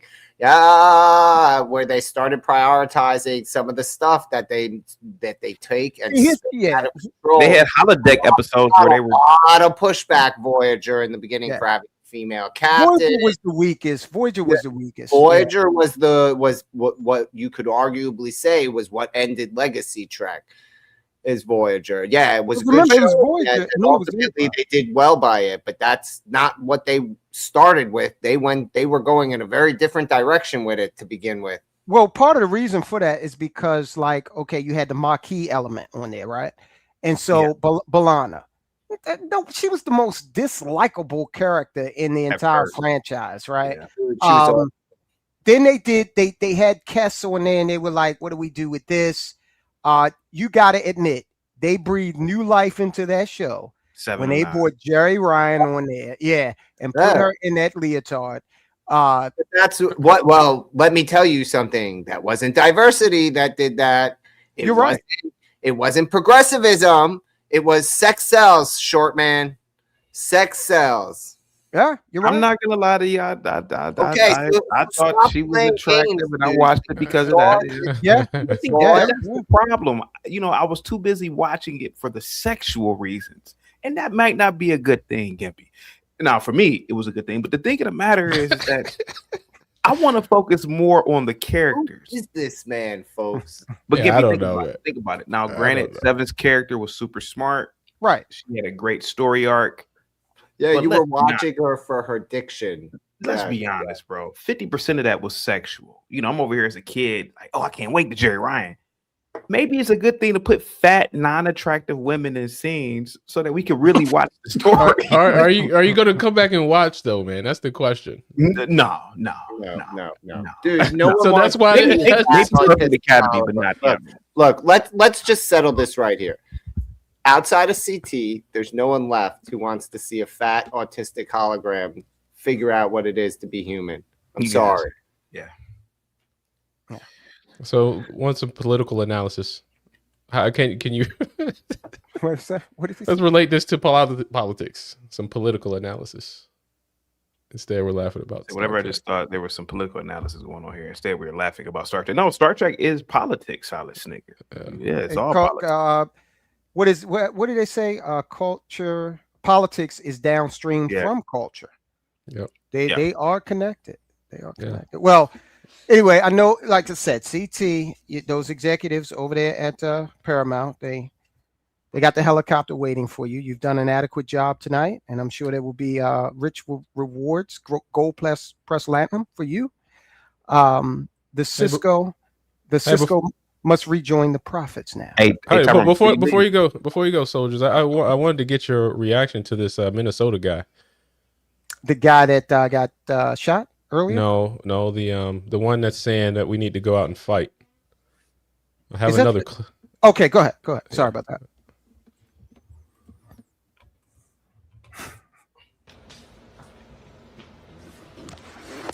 His name is Kyle. Okay. I do this all year, all the time.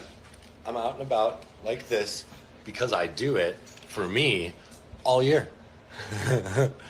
All the time. Yeah. Yep. I'm a fucking blue collar fuck of a dude all day long.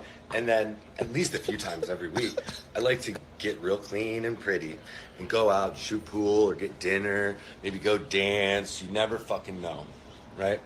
But I don't need a fucking parade to celebrate.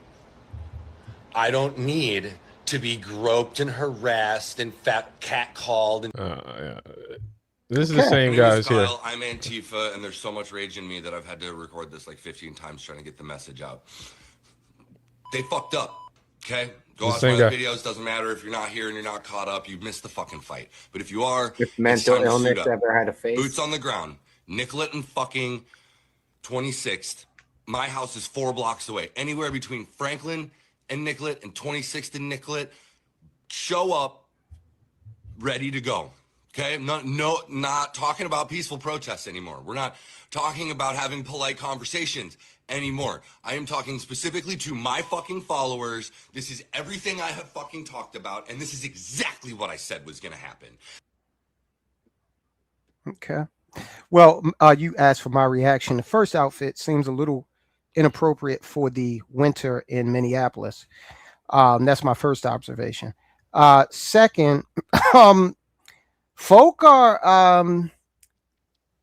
I think there's a lot of cosplaying out there, but people really don't understand the ramifications of what they are asking for, what they think they want to see happen. Okay.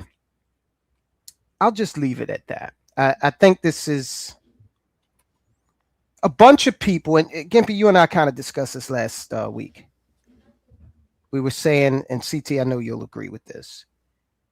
100, 150 years ago and beyond, men could go and climb Everest or go on a voyage to an uninhabited island and look for breadfruit or whatever else the king wanted, right?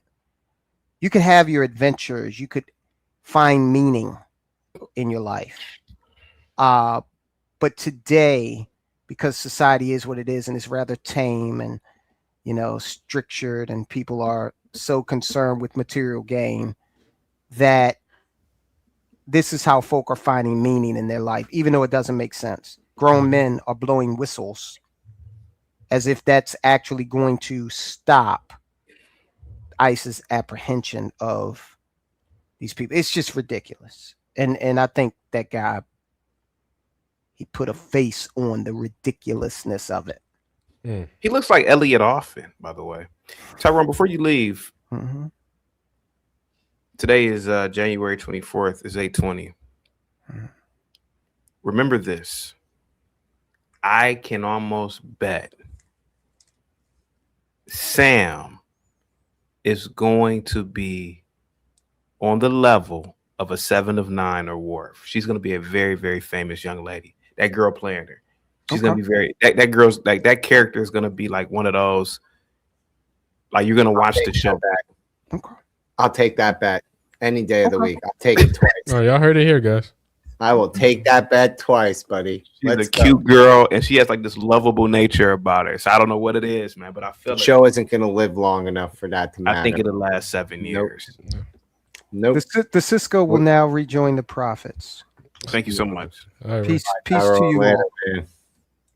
Hey man, did you guys hear that two of the Minnesota church stormers, Nikema Armstrong and what's her name, Chantel Allen, they were released?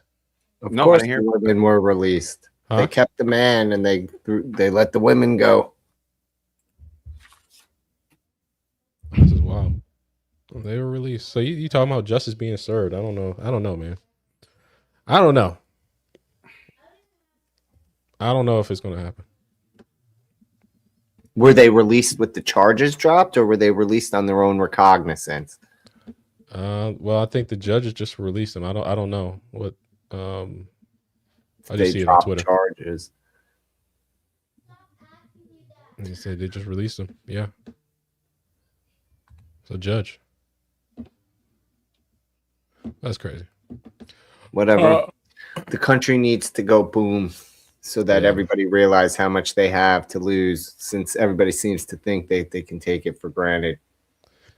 Yeah, man. This Minnesota stuff, man, it's real, bro. It's coming to a city near you. Are you guys going? Hey, CT, you guys having some snow this weekend or this week, right? Are you getting snow right now tonight? We are, yeah. Not tonight, but tomorrow. Yes, we're getting it this weekend. Yes. Cleveland's pretty prepared for that, though, right? Yeah. Oh, yeah. So, like, the snow infrastructure is pretty. Yeah, we have good infrastructure that takes care of that. Yeah. Okay. I don't live in Cleveland, so, but yeah. But I know around that area. Right. Yeah. Yeah, I mean, we there's nothing here. Like, no gas cans, no bread, no toilet paper. Everybody took everything. Really? Yeah. Oh yeah, dude. Of course.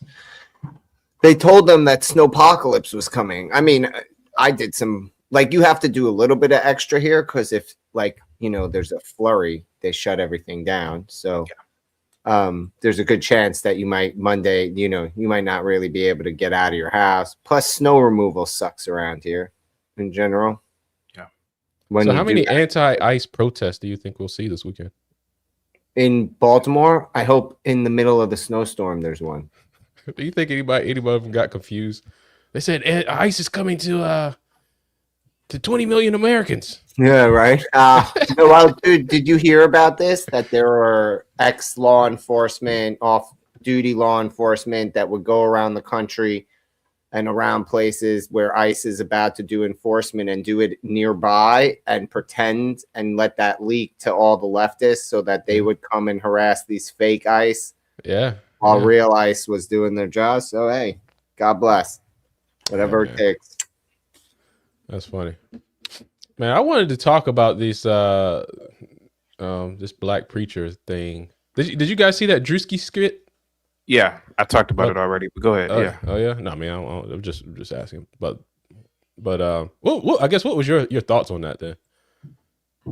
My personal thoughts, I thought it was a great skit that makes fun of these prosperity preachers who are wealthy off of their parishioners. Yeah, I thought it was hilarious. I thought because it was true.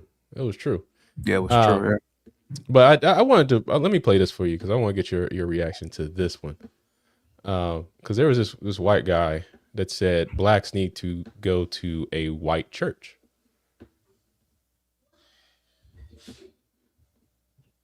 About 90 to 95% of the black church in America is objectively, by the standards of scripture, heretical. I love black people, and currently there are not enough black men in America, Christian men, who know enough theology to be able to be qualified to pastor black churches. The black church in America needs to be split up.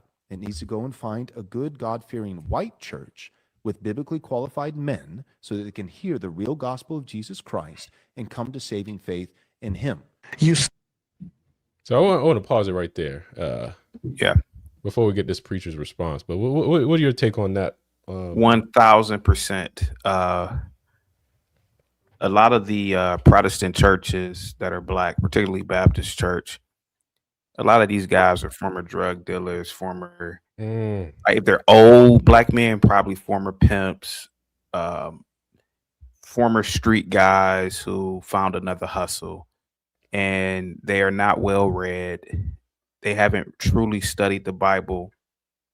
And in my opinion, man, to really be a pastor, it may take, to me, it's almost like you have to grow up in it. Like I know the Catholic Church isn't Protestant, but if anything, the blacks should go to the because in my opinion, that's the only true Christian church. But this white guy is right, man. I've seen a lot of his videos or clips, and I believe he's right.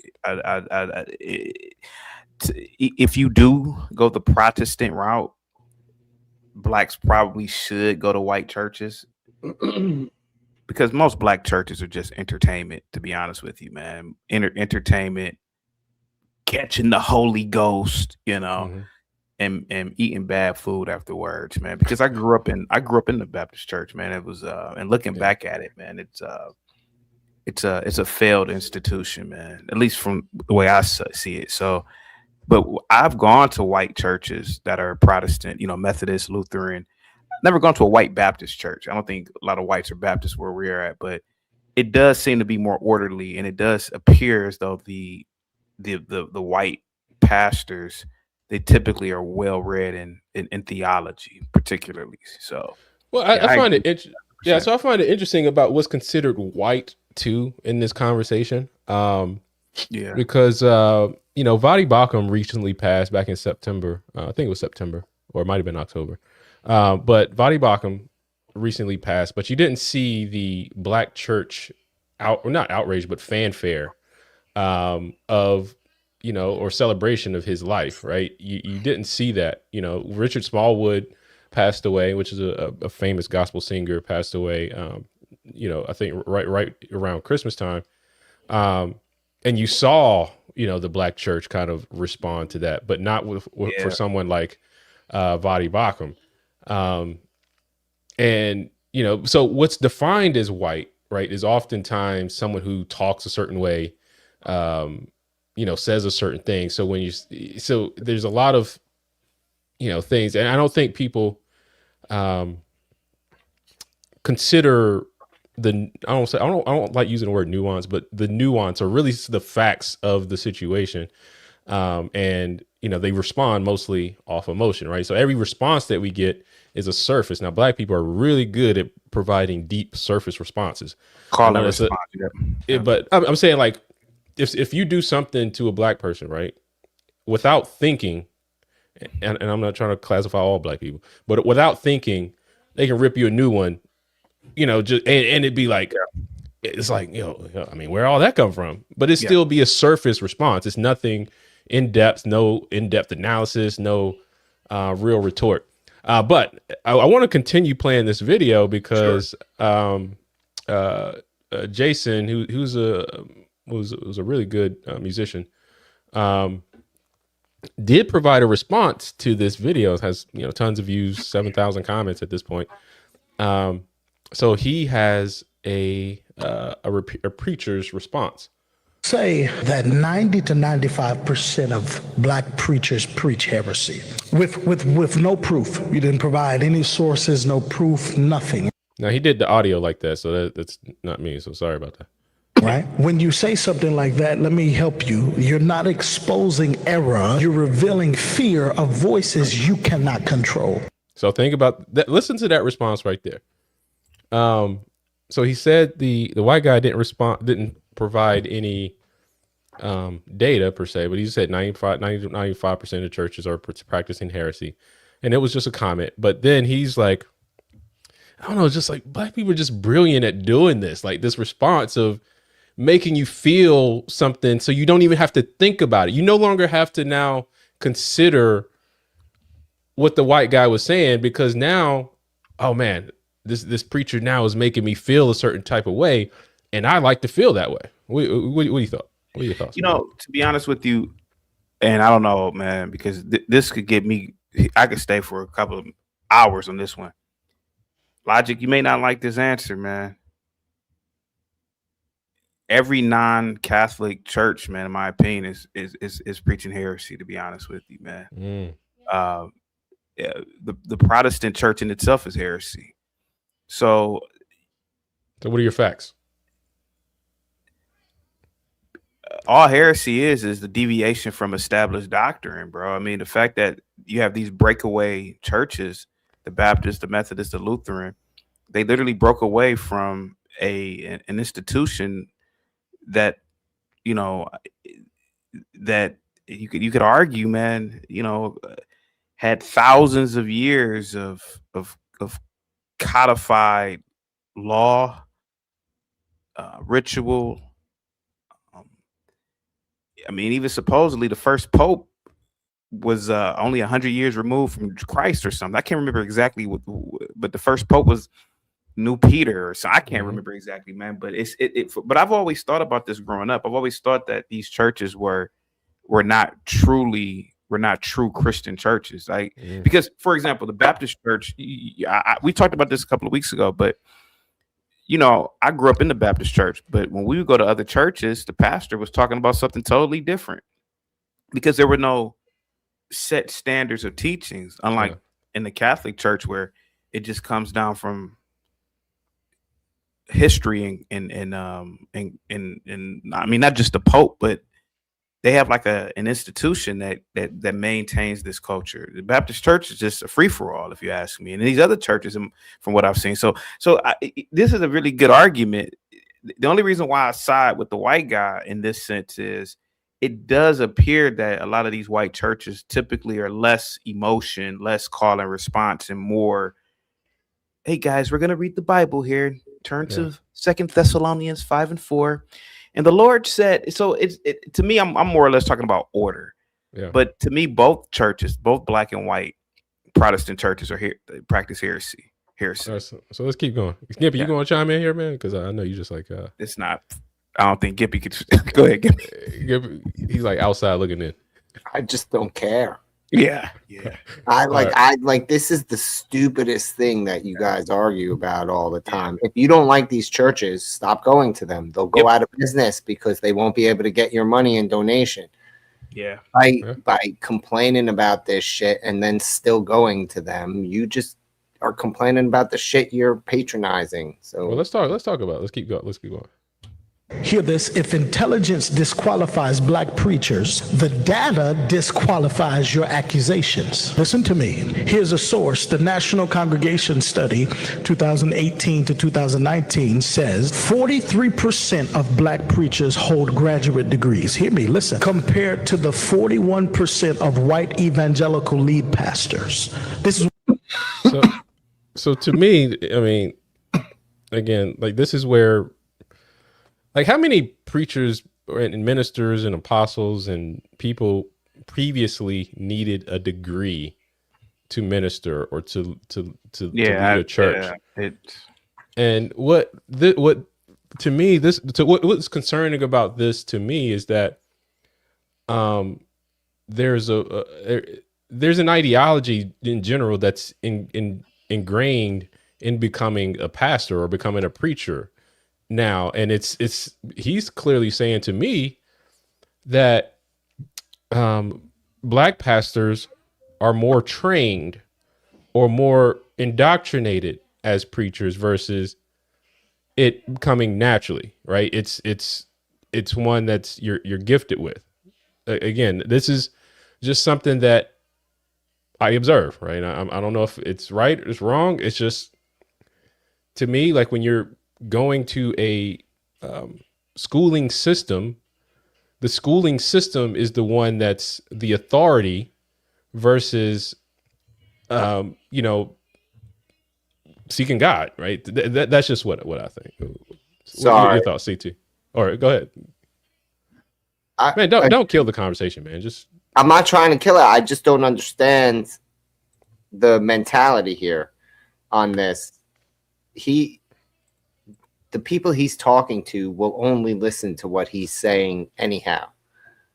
Right? Yep. There are no objective listeners. You're making a point, like there are people to convince. There are people's minds to change that if they don't wake up on their own, you're not going to say something to them that's going to change that this word salad makes them feel better.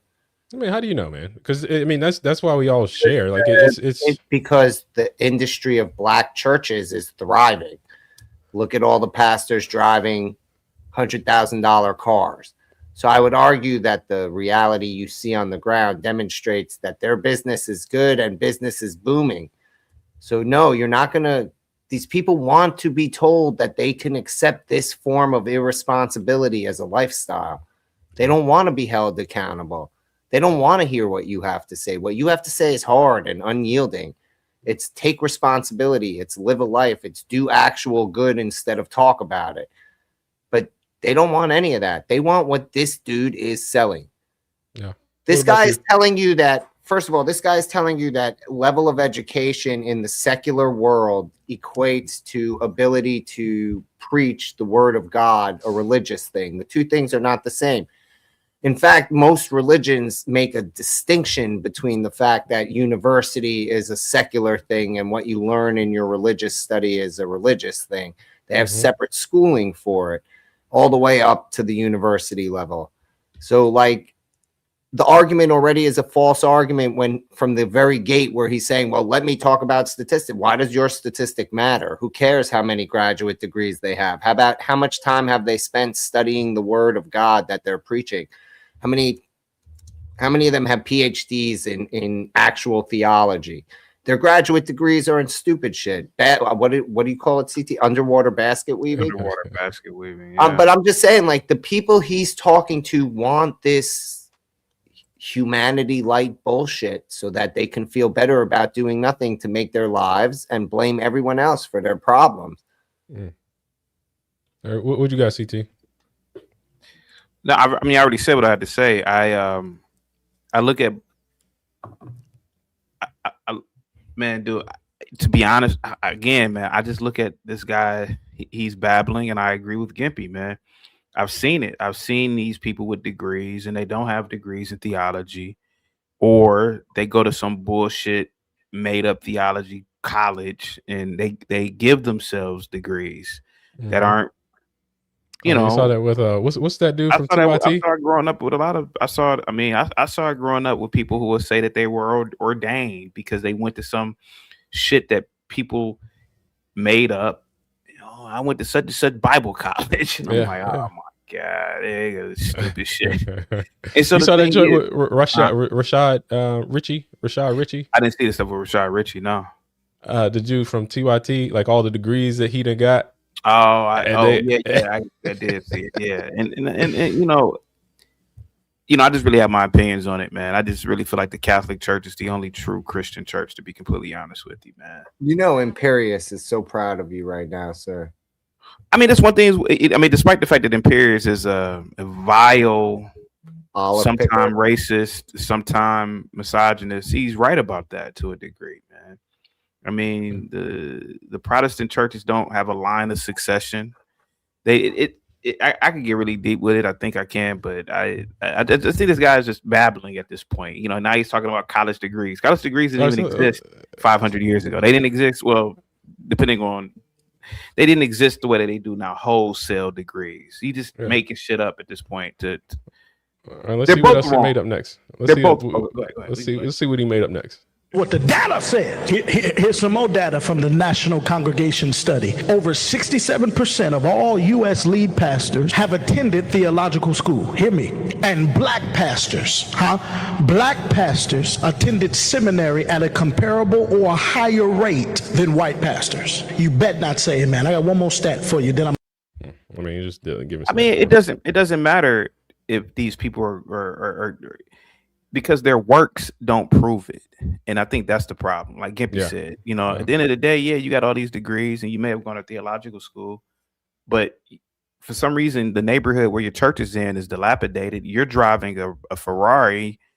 And what have you really done? You know, and this is why I don't like the black church, man, to be honest with you, because they don't really do the work that the Catholics have done, you know. And I know it's a different scale, but all these degrees don't mean nothing, man, at this level. You're not really, if you got a building fund that's been in existence for 30 years at your church, man. I know churches right now with the same goddamn building fund, the same little dirty ass chart.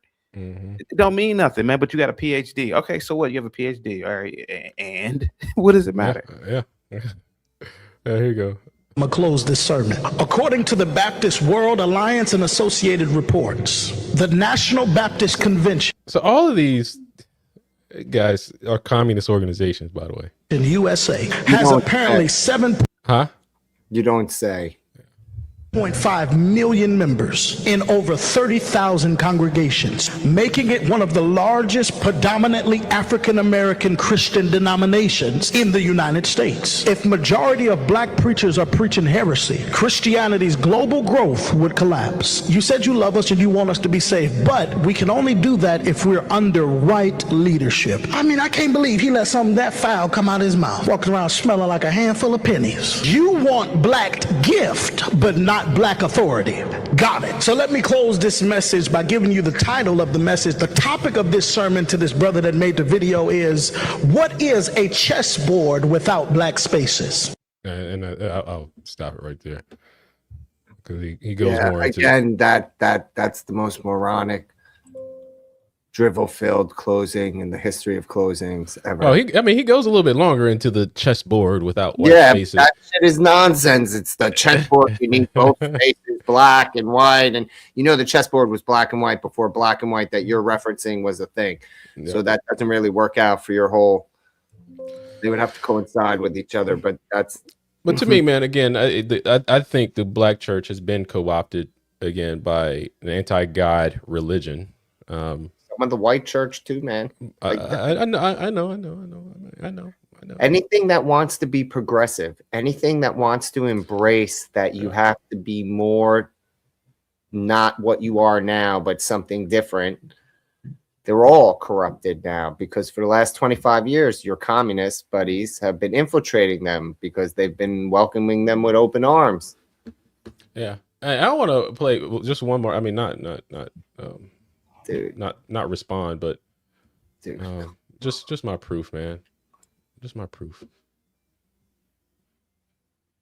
The black church has a definition, and it's defined by the Communist Party.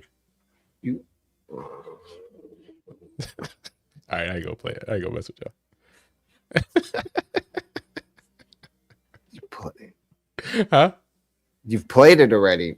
Yeah, I played it. Yeah, I played it before. We did an episode before. Hey guys, go ahead and like, share, and subscribe to the channel. We getting out of here, man. Y'all ready for the snow? Yeah, dude, I am. I just got to go pull my wipers up on my Jeep. I think I was gonna put a tarp over the car, and I don't know, so because I don't have to wipe it off. But yeah, but with a foot of snow, getting that tarp off is gonna get snow all over you, guaranteed. I mean, I'm gonna have my snowsuit on and everything, and I'm gonna go play in the snow. Snowsuit. I mean, you know, regular clothes, whatever I'm wearing. Hey, Logic, let me ask you a question. This is not to pick on you, but this is something. Now he's gonna pick on you. Yeah. That's what you know is coming next. It's gonna be a snowstorm in Baltimore. You get a knock on your door. Boom, boom, boom. It's a black man. Brother, I'm a Christian. I have nowhere to go tonight. Can I stay at your home for 3 nights? What do you say? He's a Christian. Go ahead. I mean, he a grown man. Yeah, he's a grown ass man. And what denomination are you? What denomination? I'm Christian. I'm Christian. But what denomination? I don't have a denomination. Okay. So he says, I'm a Christian. Like you, brother. Can I get a hot meal and can I get a place to stay tonight? What am I saying? Yeah, he's at your door, man. It's cold, man. I'm gonna call the shelter. I'm gonna call the shelter. I'm gonna call the shelter. Get you an Uber. Okay. You'll get him an Uber. Dude, Okay. an Uber in the middle of the blizzard. Yeah. It's like $60 for Hey, man, that's fine. Now, like, Gibby, let me ask you a question. As a Jew, you get a knock on your door. Same thing. Same thing. It's a Jewish guy. He looks I'd like shoot and point the gun on him and say he was trying to rob me. Really? Yeah, it's easier than dealing with all of what he's talking about. Even if he was, you knew he was Jewish. Oh no, of course. If he was a Jewish guy, I'd take him in. Really? Okay, but like you know he's Jewish, so you would take him in. Okay. If he was Jewish, like yeah, if a Jewish guy knocked on my door, said I need a place to stay, of course I'd give him a place to stay. How do you verify Jewiship? I mean, we're just saying you could. Let's say he had a way to prove it. Like he knew he had a way to tell me that he knew people I knew that would make it understandable that I would be able to accept it. It's like mafia shit, right? Yeah. The reason why I asked this question is because, for like the past maybe year, I don't know why I've started doing this, but I started going inside of what do they call them? Cathedrals, maybe Catholic, and they're always open. And I go in there because it's very peaceful, and these places are beautiful on the inside, man. And I just got hooked to going inside of these because we have a lot where I live at, and they'd always been there. I just never went inside of them. And I noticed that they're always open, and people could just go in there. Some people say they go in there to study. College kids say I go there to study. It's better than a library. But Logic, why are Christian churches always locked throughout the weekday? And this is right, and this is why I asked you. Yeah. Because it does appear that there's a difference in culture amongst Protestant, non-Protestant, Judaism, Islam, and I was just curious to know what would you do.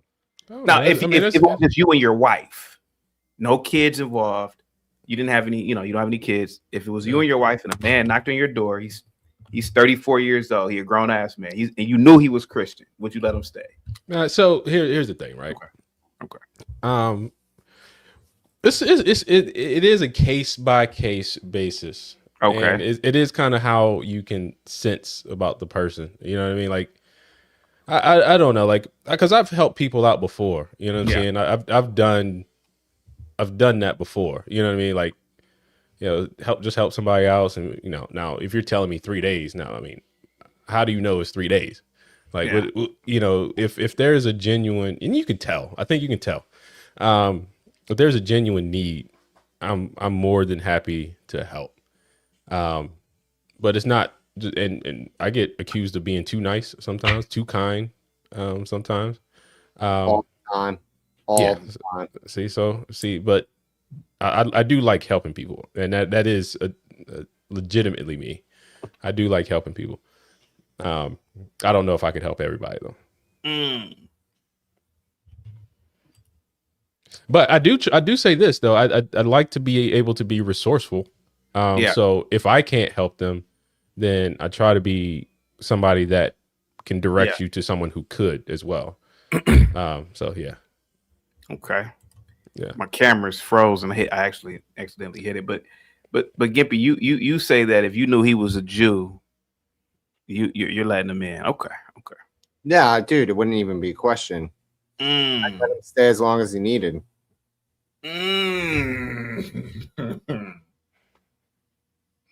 How? Why? It's what I was taught to do. But all right, so do you think there's a Yeah, I'll give you an example out of my own life. My sister let a girl who was shiftless, like when you think of those girls in their 20s who are shiftless and have nowhere to go and no direction and no man and like just nothing, right? For years, live in her house till she became the guest that was like never welcome again type shit. Just because she was a Jewish girl who had nowhere to go, man. But I guess interesting. At some point does it become like they're freeloading? Like, is there? I guess in she was well past freeloading. My sister should have thrown her out a long time. But like, dude, Jews take care of Jews, man. But let me ask: is there like a cultural expectation that you'd eventually want to take care of yourself, kind of thing? Yeah, it's okay to throw them out. Yes, but no, people do. Like Jews are like the religious Jewish community looks after itself. Hard. Like that, it's just that simple, man. You do it because you have to. Yeah, I mean, I again, in deep inside, I think there's my desire to be that guy, but I think there's and forgive me for using this, but like the discernment of a person. Here, you want an example for me? When I was 19, a kid I rolled with lived on my couch in my mom's house for a month or two. Mm-hmm. Right? Like a Puerto Rican kid, I'm saying, yeah, street kid, like where I was getting in trouble. My ultra Orthodox mother and her rabbi of a second husband let this kid live on my sofa for a month or two just because he had nowhere to stay and no one else to put him up. And I vouched for him as my friend. I'm just saying, like, the Jewish community is trained to be very careful about making sure you take care of people. That's interesting because Black community is trained to be very suspicious of others. But see, I've noticed that. But you know what's so crazy? No. Before you go, CT, we're suspicious but helpful. I've noticed that with Christians, right? Because I've seen Black Muslims, they act different from Christians, right? And I've seen it. And I'm not saying I've seen millions of these people, but I've seen the different interaction with each other. It's you could even argue the Black Hebrew Israelites like Sire, right? Sire's a Black Hebrew Israelite, and I love making fun of these people.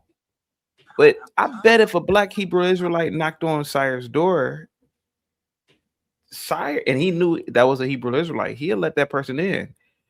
And that's why I was asking the question. It like the whole thing with the Christian churches is it's a fascinating institution. It preaches goodwill, it preaches peace, it preaches all these things, but you're suspicious of other Christians. That's the reason why I asked you, because I've seen it.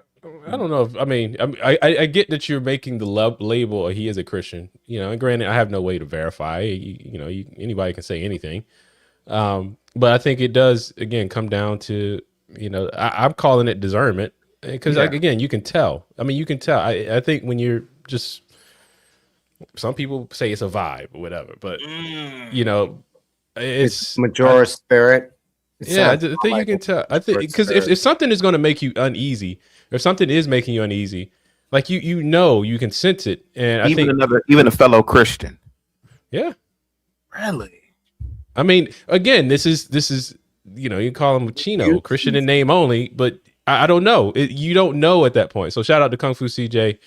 Real believers have discernment of the Holy Spirit.